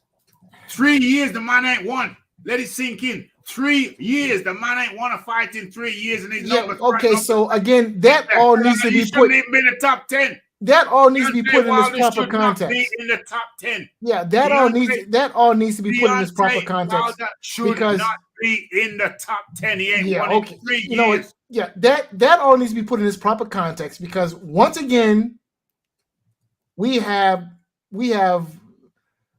decided to strap ourselves to the Anthony Joshua bandwagon, even though it's crashed and burned. Be in the top 10. He ain't won in 3 years. Deontay Wilder. I'm saying it first. Let it go through. You're gonna hear it all over the boxing nation. You're going to hear it all over the boxing nation, but remember where you heard it first. Deontay Wilder should not be ranked in the top 10. He ain't won in 3 years. He should not be ranked in the top 10. So when Fury and Wilder fought that rematch, Yeah, they were, in fact, I'm not even going to say the rematch. Or, yeah, either the rematch or the rubber match, whichever. They were the legitimate 1 and 2 heavyweights in the world because Joshua had already been beaten. Hold on. The rubber match is the third fight. Right. Well, it couldn't be a rubber match because the first one was a draw. The second one was a loss. So the rubber match is the decider. That ain't a rubber match. Okay, well, the third fight. We'll call it the third fight. Okay. All right. Well, in fact, no, we'll call it the second fight. The second fight, Anthony Joshua, leading up to the second fight, Anthony Joshua had already lost to Ruiz. So this is a contest. This is a contest between the legitimate number 1 and number 2 heavyweights in the world. The second fight, right now. Well, no, because how was Fury number 2? Fury was number 1. How the hell is he number 1? Because he beat Vladimir Klitschko. No, he did not beat Deontay Wilder in the first fight. No, that wasn't. I said he beat Vladimir Klitschko. That's the reason why he's number 1. That was years before, and then he retired, so it was not number 1. Okay, all right. So let me ask you a question because see that argument needs to be shot down right now. Yeah. How much do you know about heavyweight history? I know a little bit. I know. All right. Now, do you recognize? I ain't past the bar, but I know a little bit enough to know that you want to illegally search my shit. Do you recognize Gene Tunney as having been heavyweight champion of the world? Well, I don't know. I don't know that. Well, I don't know that. You don't know. Okay. Well, I don't know that. Well, Gene Tunney. Most record books recognize Gene Tunney as having been heavyweight champion of the world by virtue of the fact that he beat Jack Dempsey. Right now, you've heard of Jack Dempsey, yes? Yes. All right. Now, leading up to the fight between Jack Dempsey and Gene Tunney, Jack Dempsey had been out of the ring for 2 years. Okay. Right?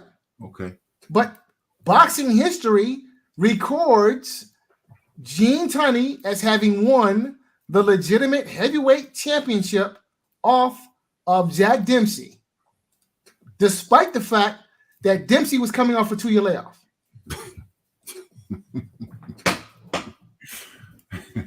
So this idea, right?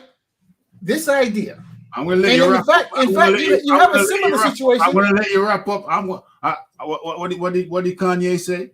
I'm gonna let you finish. All right. And in fact, you have a similar situation between Muhammad Ali and Joe Frazier in 1971, because Muhammad Ali had never retired. He was forced into retirement, but he never retired of his own volition. Correct. Right? Correct. And coming into the fight, he considered himself the real and true heavyweight champion of the world. And you have to give it to him because he never lost that title in the ring. I'm going to let you finish. And then we have 2 examples here of guys in Joe Frazier and Gene Tunney having claimed the legitimate and rightful heavyweight title off of the previous champion who was coming off of a long layoff. In Jack Dempsey instance, is 2 years. In Muhammad Ali instance, it was about 3 years. Yeah, right? Yes. Okay. I'm gonna let you finish because we need to get back to this. Okay. So that is your response. That's your response to my argument that it wasn't number 1 versus number 2. But my argument stands. That was not 1v2. Fury did not beat. If Fury had beat Wilder in the first fight, then to me there'd be an argument to say that was 1v2. But Fury did not beat Deontay Wilder in the first fight. Fury was only ranked something like 7 prior to the Deontay Wilder the first fight. I don't think drawing to him moved him up to either number 1 or 2. Hold that.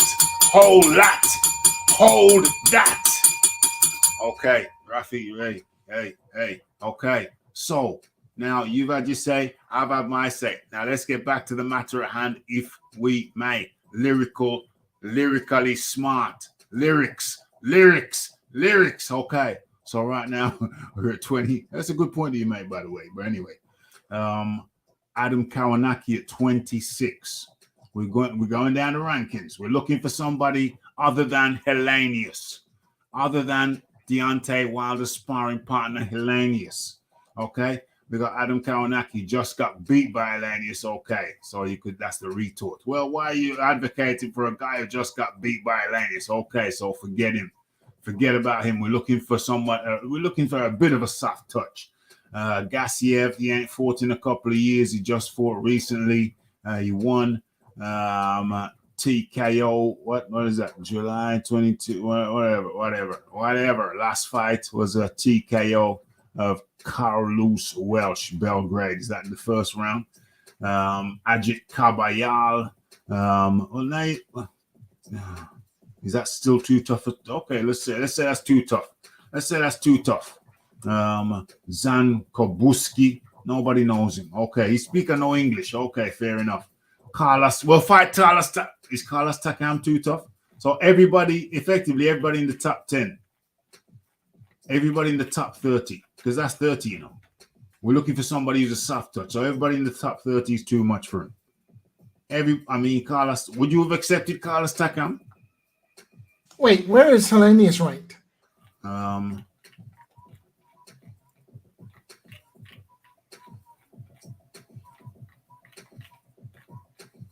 Hellenius is ranked 13. So what are we saying? So we're saying 13. So anybody after 13 should be good. So typically, like when a champion, Frank Sanchez. Sanchez. I would not recommend. That wouldn't be a good for a comeback fight. No, because Sanchez knows how to box. He's mobile. That would not be. Ato Valin. No. Zilizang. I would have said Zilizang was good. I'd have said he was good before he fought, before he beat up Filip Hrgovic, who was number 10. Yeah. Before he beat up Filip Hrgovic, I'd have said, yeah, go for Zilizang. But then he's at 16 and he beat up the number 10 guy. You know what? Robert Hellenius is a great pick, because he's ranked at 13 and he's less dangerous than the people ranked below him. He's less dangerous than Frank Sanchez, less dangerous than Ato Valin, Zilizang can bang. We found that out. Daniel Dubois, he can bang. Actually, you know what? Now that I think about it, Ato Valin may have been the better pick. Yeah. And here's my reasoning. So Wilder just called out Usyk. It seems to me like if you're going to fight a southpaw in Usyk, you should at least get a warm-up in against the southpaw. Yeah, yes. And, and that's not to disparage Wallin in any way, because I think he's a good fighter. He's certainly not a tune-up. But, if Team Wilder was smart about fighting Usyk, if Team Wilder was serious about fighting Usyk, maybe perhaps, coming back against an Ato Wallin would have been a good idea. Yeah, but they're not serious. They're not serious about fighting Usyk. We know that. They don't want to fight. They don't fight serious guys. Yeah, Wilder knocks Usyk out. If Wilder is 75% of what he was, he knocks Usyk out. I saw. How can you? I saw Anthony Joshua landing clean right hands. Okay, go back and watch the. Yesterday I watched the Usyk Bellew fight. Yeah, and it was right hand city. Okay, Bellew was bouncing right hands off of Usyk all night long. Right hands to the body, right hands to the body, right hands upstairs. Okay, and it seemed to me as if Usyk had no answer for the right hand. So I'm telling you, if that fight were to happen, Usyk gets knocked out. He's probably up on the cards when he gets knocked out, but he gets knocked out. No question. If Deontay Wilder is 75% of what he was. But Ortiz is a southpaw though. Ain't no way Wilder is getting put in there against the southpaw. But Ortiz is a southpaw. He's a southpaw. Yeah, you fought him twice. I won't put anyone who's a southpaw. AJ can't handle a southpaw. But he knocked out Charles. He knocked out Charles Martin. Okay, now wait, hold on a second. Now this Charles Martin argument that needs to be dealt with. Hold on, he knocked out Charles Martin, who's a southpaw, and also what's his name? Usyk has been adjudged to be the best pound for pound fighter in the world. So once again, how can you say someone is no good because they lost to the best pound, allegedly the best pound for pound boxer in the world, in Usyk? How are you no good? How are you no good because you lost to number one? That makes no sense to me. I mean, do I agree that Usyk is the number one pound? No, I don't. I'd have Crawford up there personally, but that's what they're saying. So, but my question is, how is it you're no good when you lose to the number one guy? That makes no sense. Well, first and foremost, Usyk is not the number one guy at heavyweight. Well, I mean, he's not. He's beat the unified guy. So to me, okay, he's the unified paper champion. He's the unified champion of paper. The guy he beat has got a better resume, has fought more top 10 Ring Magazine top 10 guys than the two other guys who fought each other. Okay, that's fine and dandy, but guess what? The guy he beat never beat the man in the division. Well, I mean, Joshua's never beat the number one heavyweight. Never. There is something to be said for consistency. I'm sorry, but there's something to be said for consistency. There's something to be said for a guy who consistently say jumps the highest. Say a guy who has on average the top 10 highest high jumps. He has on average a higher top 10 highest high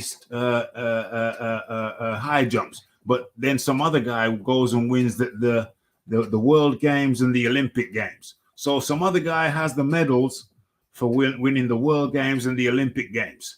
But there's another guy who doesn't have the medals who has consistently jumped better than the Olympic medalist, gold medalist. To me, who's the better? You can say, well, that guy, the Olympic gold medalist, he's got a medal. Yeah, you can say that, and that's all fine and dandy. But I'm saying there's another guy who's consistently jumped better than that guy. And so the guy who's consistently, one guy's got a medal, and a guy who hasn't got a medal has consistently fought higher caliber guys than the guy who's got the medal. Who's the better of the two? You know, it's one of them. Well, if we're going to talk about consistency, then we need to talk about the consistency of Anthony Joshua's losses, because Anthony Joshua has consistently lost to guys who've never beaten a top 5 heavyweight. What? Anthony Joshua has consistently lost to guys who have never beaten a top 5 heavyweight. Usyk in that first fight hadn't beat anyone except for Chisora and Witherspoon. Neither one of those guys were top 5. You clearly do not know the meaning of the word consistently. Yeah, consistently losing to guys who have never beaten a top 5 heavyweight. You clearly do not know the meaning of the word consistently. Because it 2-time don't mean consistently. 2-time don't mean consistently, my friend. Let's just say that. 2-time don't mean consistently. Yeah, it means a trend. That's what it means. It's a trend. All right. One time is an accident. 2 times is a trend. Hey. There are all kind of trends out there. What kind of trends out there? You know what I mean? So, yeah, tight panties. Hey, tight panties. That's his problem. And Charles Martin is hot garbage. I mean, please, if you're hanging your hat on the Charles Martin win, this is the guy. This is the guy. Charles Martin is a guy who knocked down an old man twice. An old man who got knocked down off of a jab. He knocked an old man down twice, only to let the old man get up and knock him out. That is Charles Martin. Okay? Who's the old man? Who's the old man? Luis Ortiz. Luis Ortiz. An old man. Deontay Wilder's best whose legs are gone, by the way. You couldn't finish the fight against a guy who has no legs. That's Charles Martin. So if you're hanging your hat on the Charles Martin victory, that underscores my point that Anthony Joshua, for the most part, has consistently fought tomato cans. Charles Martin being chief among them. Tomato can. Okay. Pizza and pasta sauce. Oh man, come on now. Pizza and pasta sauce. Let's not Real get talk. crazy now. Let's not get crazy now. Yeah. The guy who's consistently fought tomato cans. You can say it however you wanna. You say tomato, I say tomato, you say tomato. No, the other way around. Now you say tomato, I say Anthony Joshua. I say tomato. No, you say tomato, I say tomato, tomato, potato.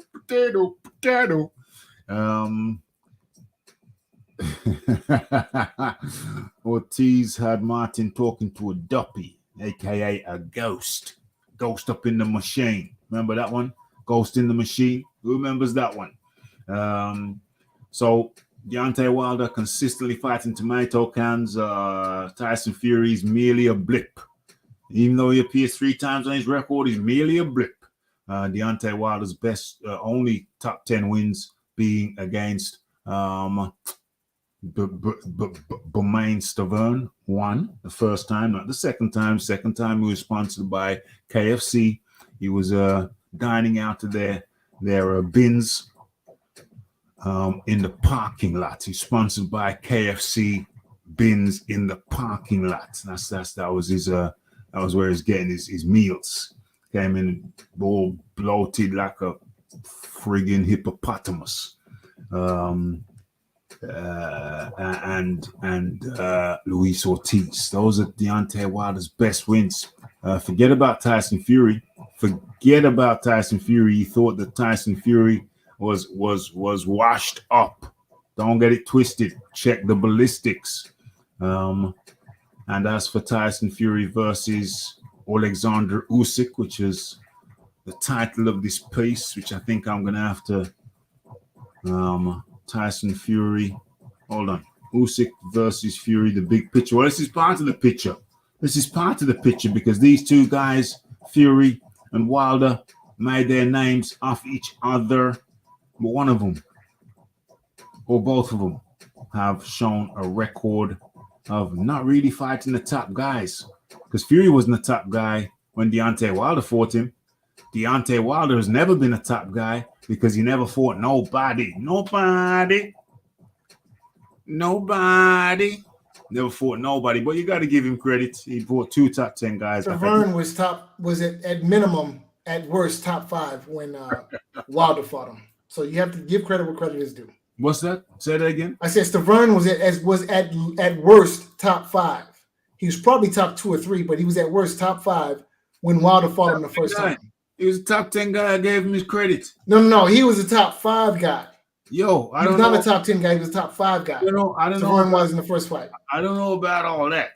I don't know where you putting that. Well, we go back and look at the rankings, and it's all there. Hey, listen.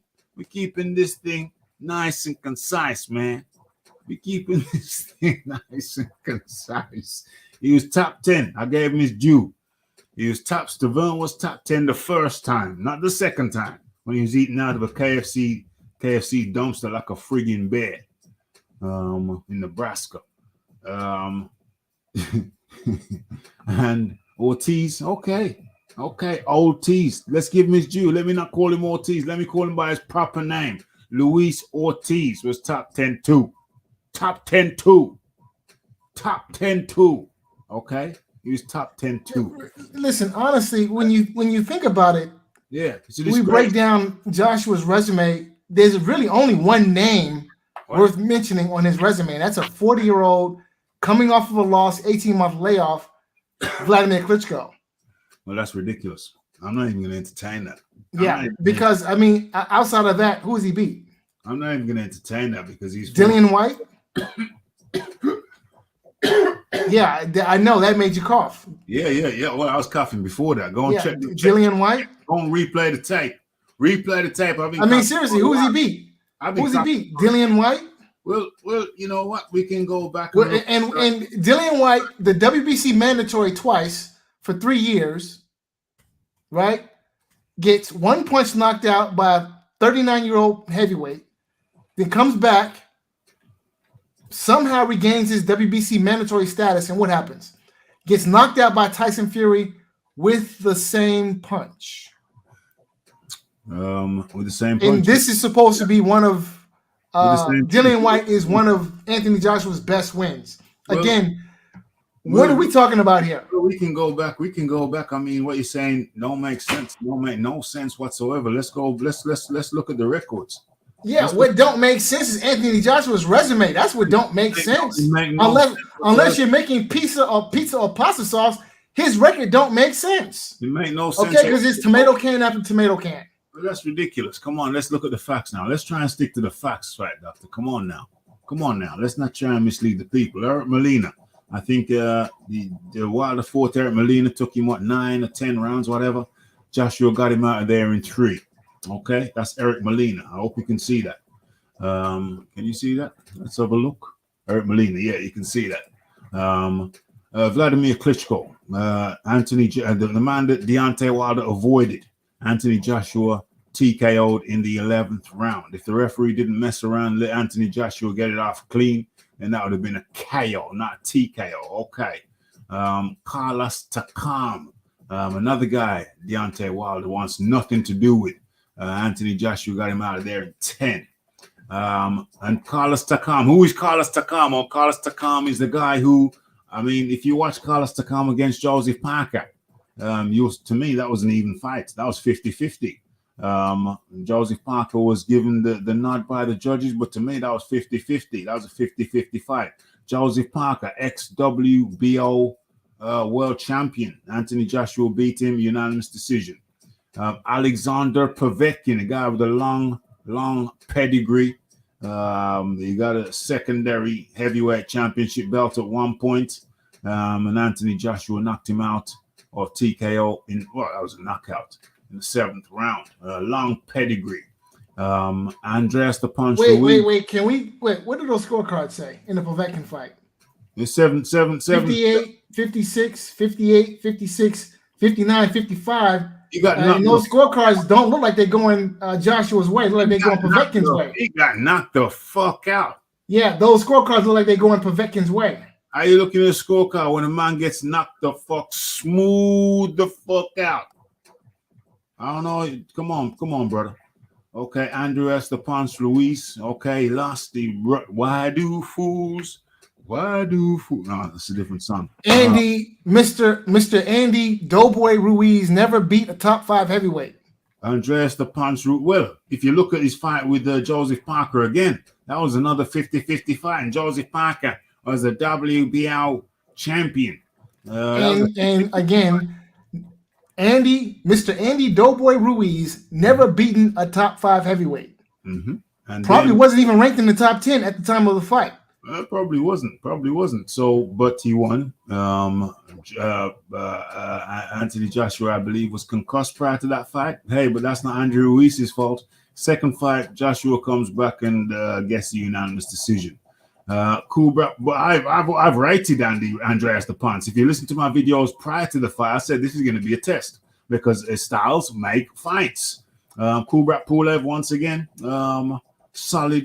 solid Eastern Bloc pedigree, been fighting for years, been around the circuit. Reminds me of those fairground guys. Yeah, and Anthony Joshua looked like deer in headlights the whole fight. In fact, the same is true for the Ruiz. Listen, that should have been stopped in the 2nd or 3rd round when Kubrat turned his back.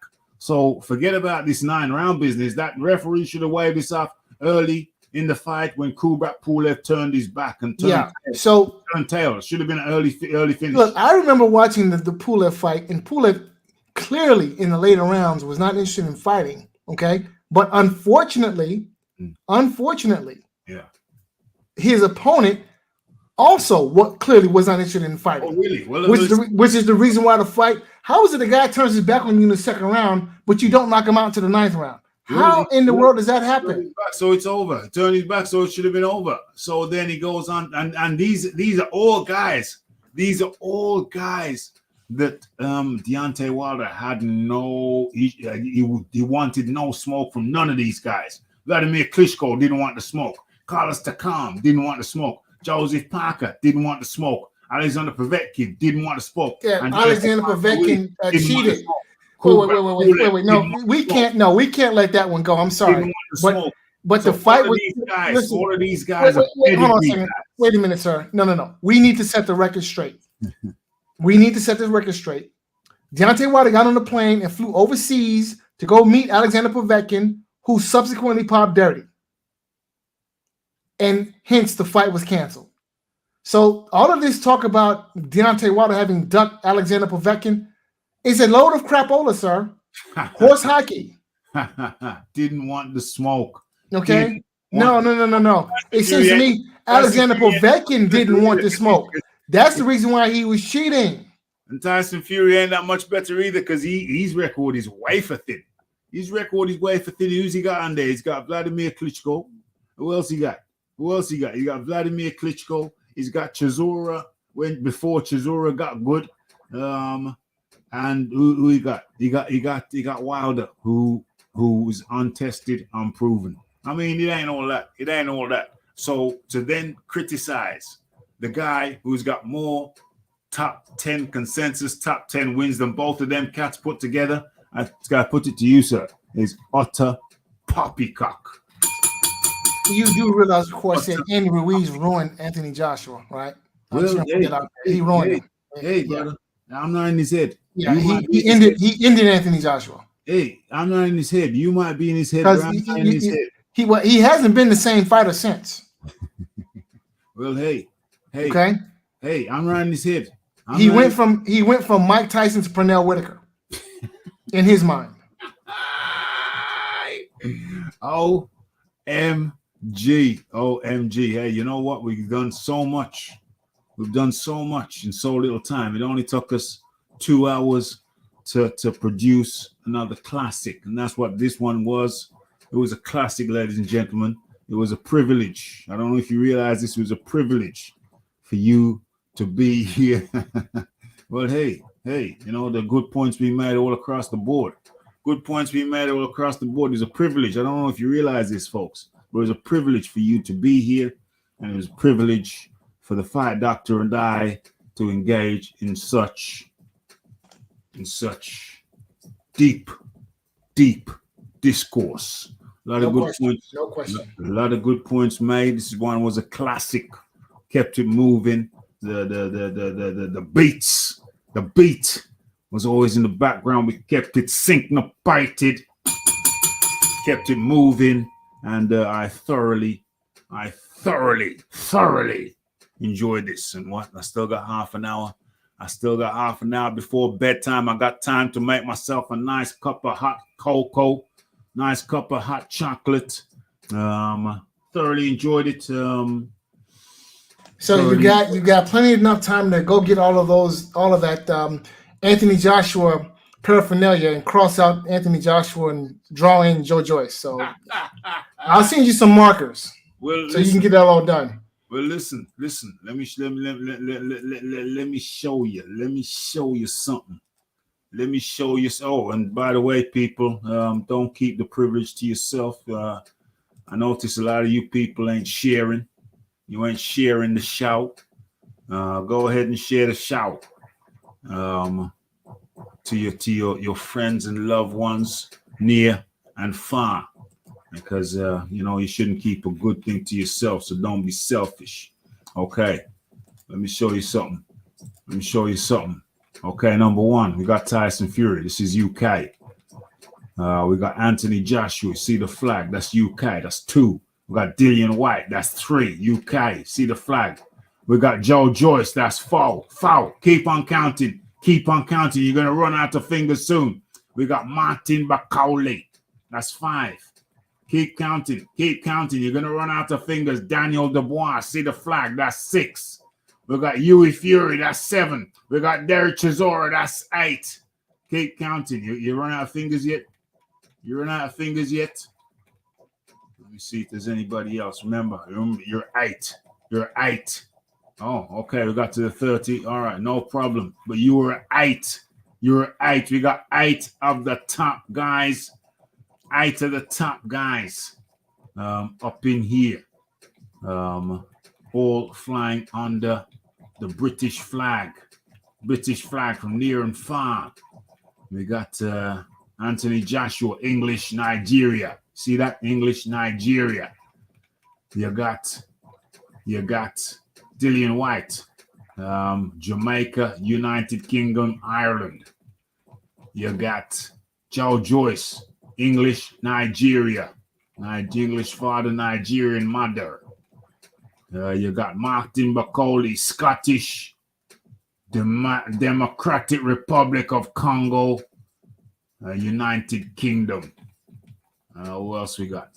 We got Daniel. Oh, he's not repping Grenada. He's Caribbean island. He's not repping that. I don't know why. Okay, England, Grenada. Derek Chisora, England, Zimbabwe. Yeah, all in the top 30. Yo, we got an embarrassment of riches, people. We got an embarrassment of riches. And there's a press conference later on tonight, I believe. I missed that. Huey Fury's in there too. What's this? Okay. So, question: are you going to do a pre-fight show for the spectacle this weekend between Ortiz and Ruiz?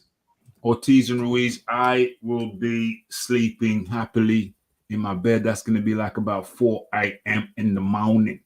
And what is Raphie doing at 4 a.m. in the morning? Raphie is getting his sleep, his healing. He's recuperating. What about Friday? When is the weigh-in? The weigh-in for what? Ruiz and Ortiz. It's on Sunday. What is that? What is that saying? Saying something like it's saying Sunday. So that's going to be, the weigh-in's going to be on Saturday. What is that? Sunday, September. Let me hold on a second. Let me look at the time of that because it might be at a convenient, convivial time. Hold on. Let me just make sure. Let me just make sure about that. Right, this weekend. Let's have a look. I just realized something. Wait a minute. The 4th is Sunday. Yeah, I just said that. What's this here? Okay, so Sunday, the 4th. Oh, the walk-in time is 4:30 a.m. 4:30 a.m. It's on UK. It's on UK Fight channel. Yeah. So well, are you gonna do your regular Friday show? Yeah. No, I don't do a show on Friday. You mean Monday show? This is gonna be Monday. This is the next show after that will be Monday. You mean the show before that? Is they talking about a show before that? Well, you're gonna do another show this week. Yeah, I'm gonna do a Wednesday show. All right. What? That's tomorrow. No, I'm gonna do a well, listen, we're off by a day. Right. It was a bank holiday over here in the UK on Monday. That was a bank holiday. That's a holiday. Do you have bank holidays in America? No, not really. Okay, so bank holiday. So you never heard the term bank holiday? Nope. Okay, right. So a bank holiday, what that means over here is that it's a holiday. The banks are closed, the shops are open, but it's a holiday. Everybody's off work. Most people are off work. Right. So it's bank holiday. So yesterday was a bank holiday. Everybody was up. Most people are off work unless you work in the service trades. So that's a holiday day. So there was no show. People go out to the seaside and they go out places. So there was no show yesterday, bank holiday. So Monday show is today, Tuesday.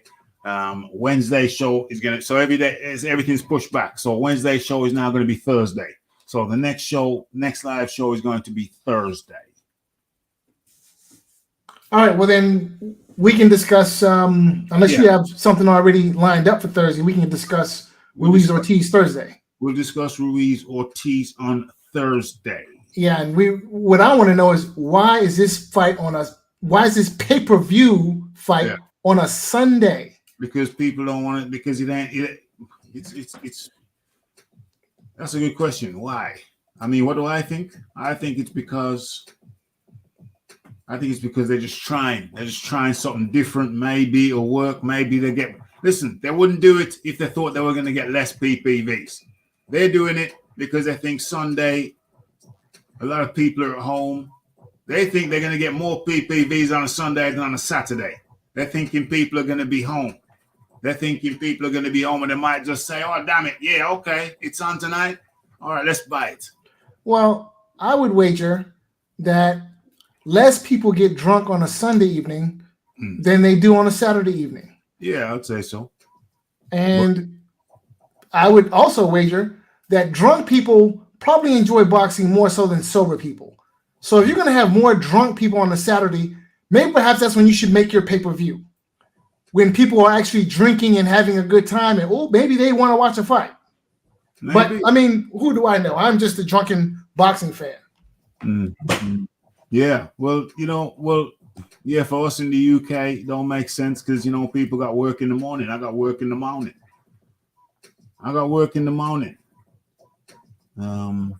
Some people will stay up on a Saturday to watch it. I mean, listen, if I'm up on a Saturday watching a fight, it's just by chance. I may have been out, although I haven't been going out in the pandemic hardly ever at all. But normally I might have been out and I've come home late and I've just turned the TV on and, I've had Jeeves up on the roof. And so, I got access to certain channels, which, maybe, there's no record of me paying. And I might have flicked the channel on and it just happens to be on at some crazy hour while I'm kind of tipsy. And that's how I'll catch a fight. Or if I've woken up somehow and I'll just early in the morning or late in the morning, whatever, and I've looked at the clock and it's around that time. Let me just turn it on. And Mr. Dawkins just finished with his lady at 4 a.m. She ain't no lady. I met her down at Morrison's. As long as you didn't meet her at the dog pound, it's all good. Hey, Raphie don't go to the dog pound. Raphie don't go down to the dog pound. You don't go down to the track either. You know what I'm saying? Morrison's is my spot. Around by the fresh fruit and veg. You know what I'm saying? Say, listen, something I've wanted to mention to you. Yeah. How you live in London, right? No, Birmingham. Birmingham. Yeah. Birmingham. How far is that from London? That's a good 150 miles. But London is the first city. Birmingham is the second city. Okay. Second city.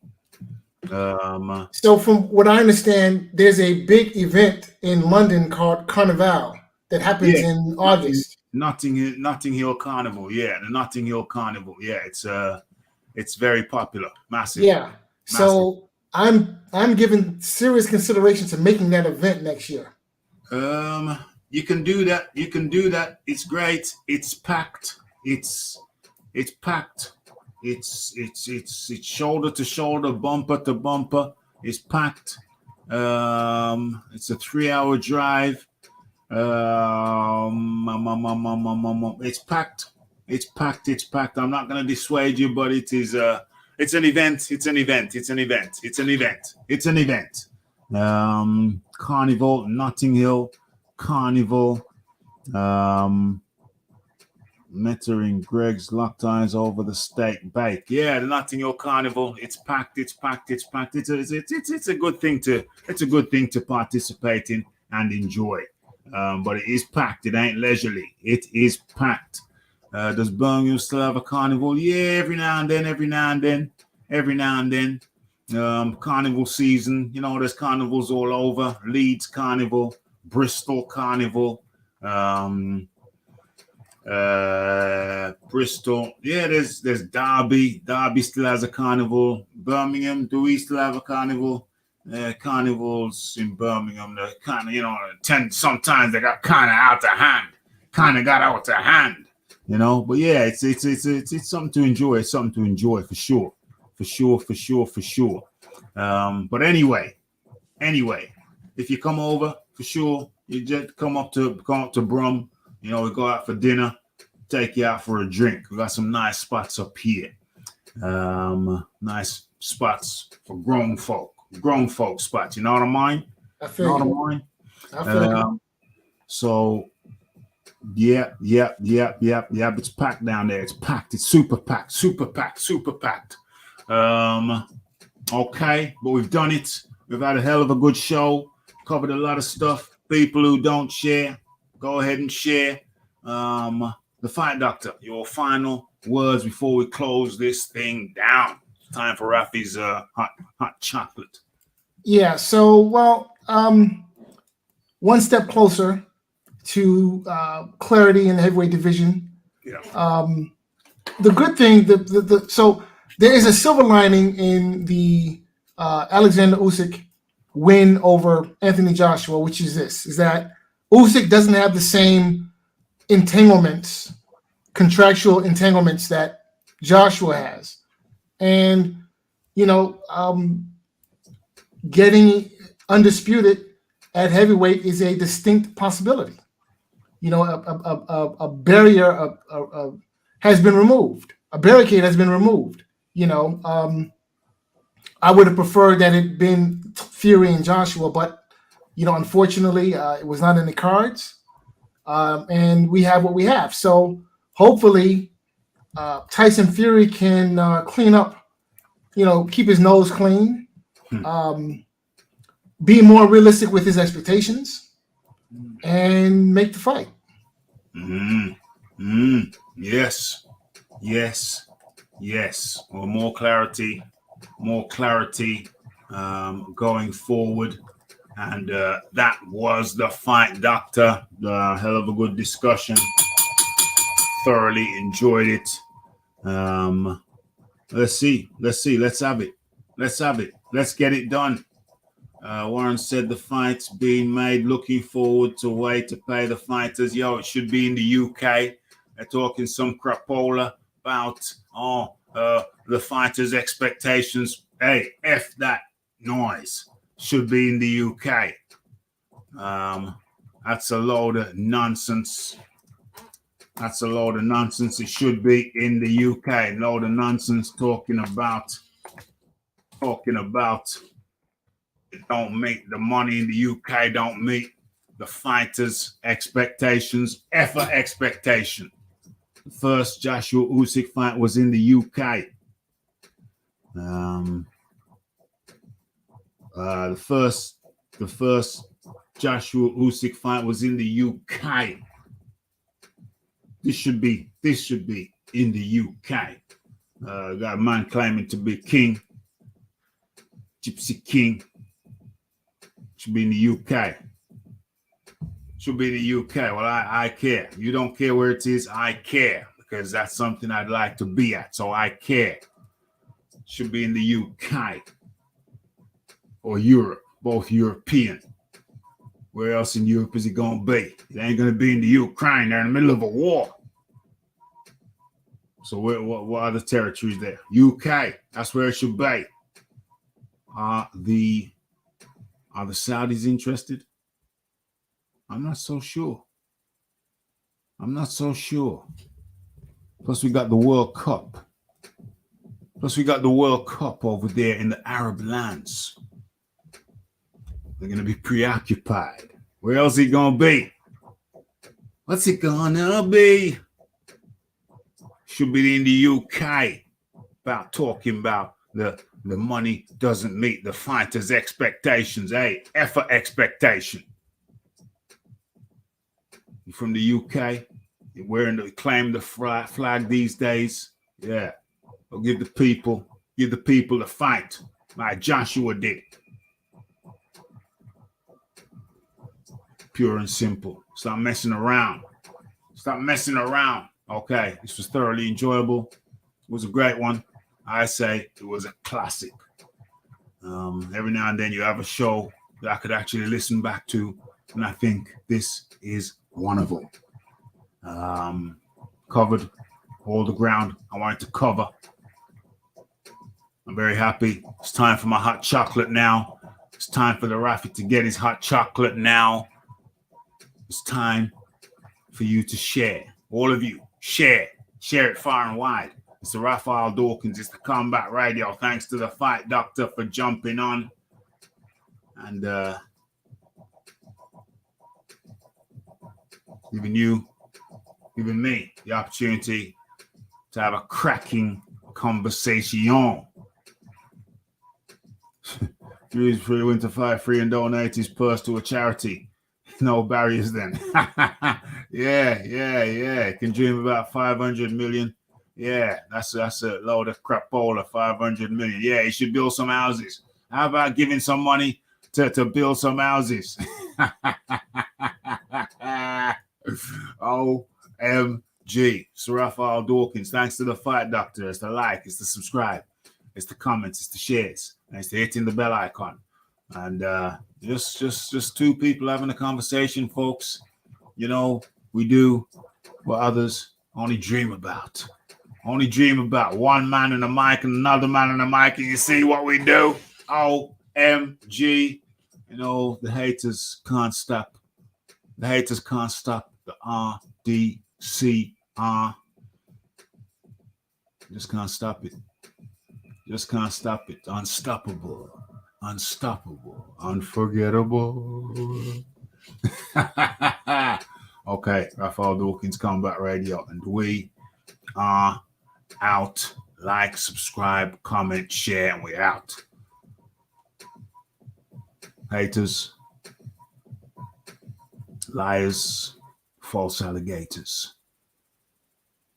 Blessed to you too.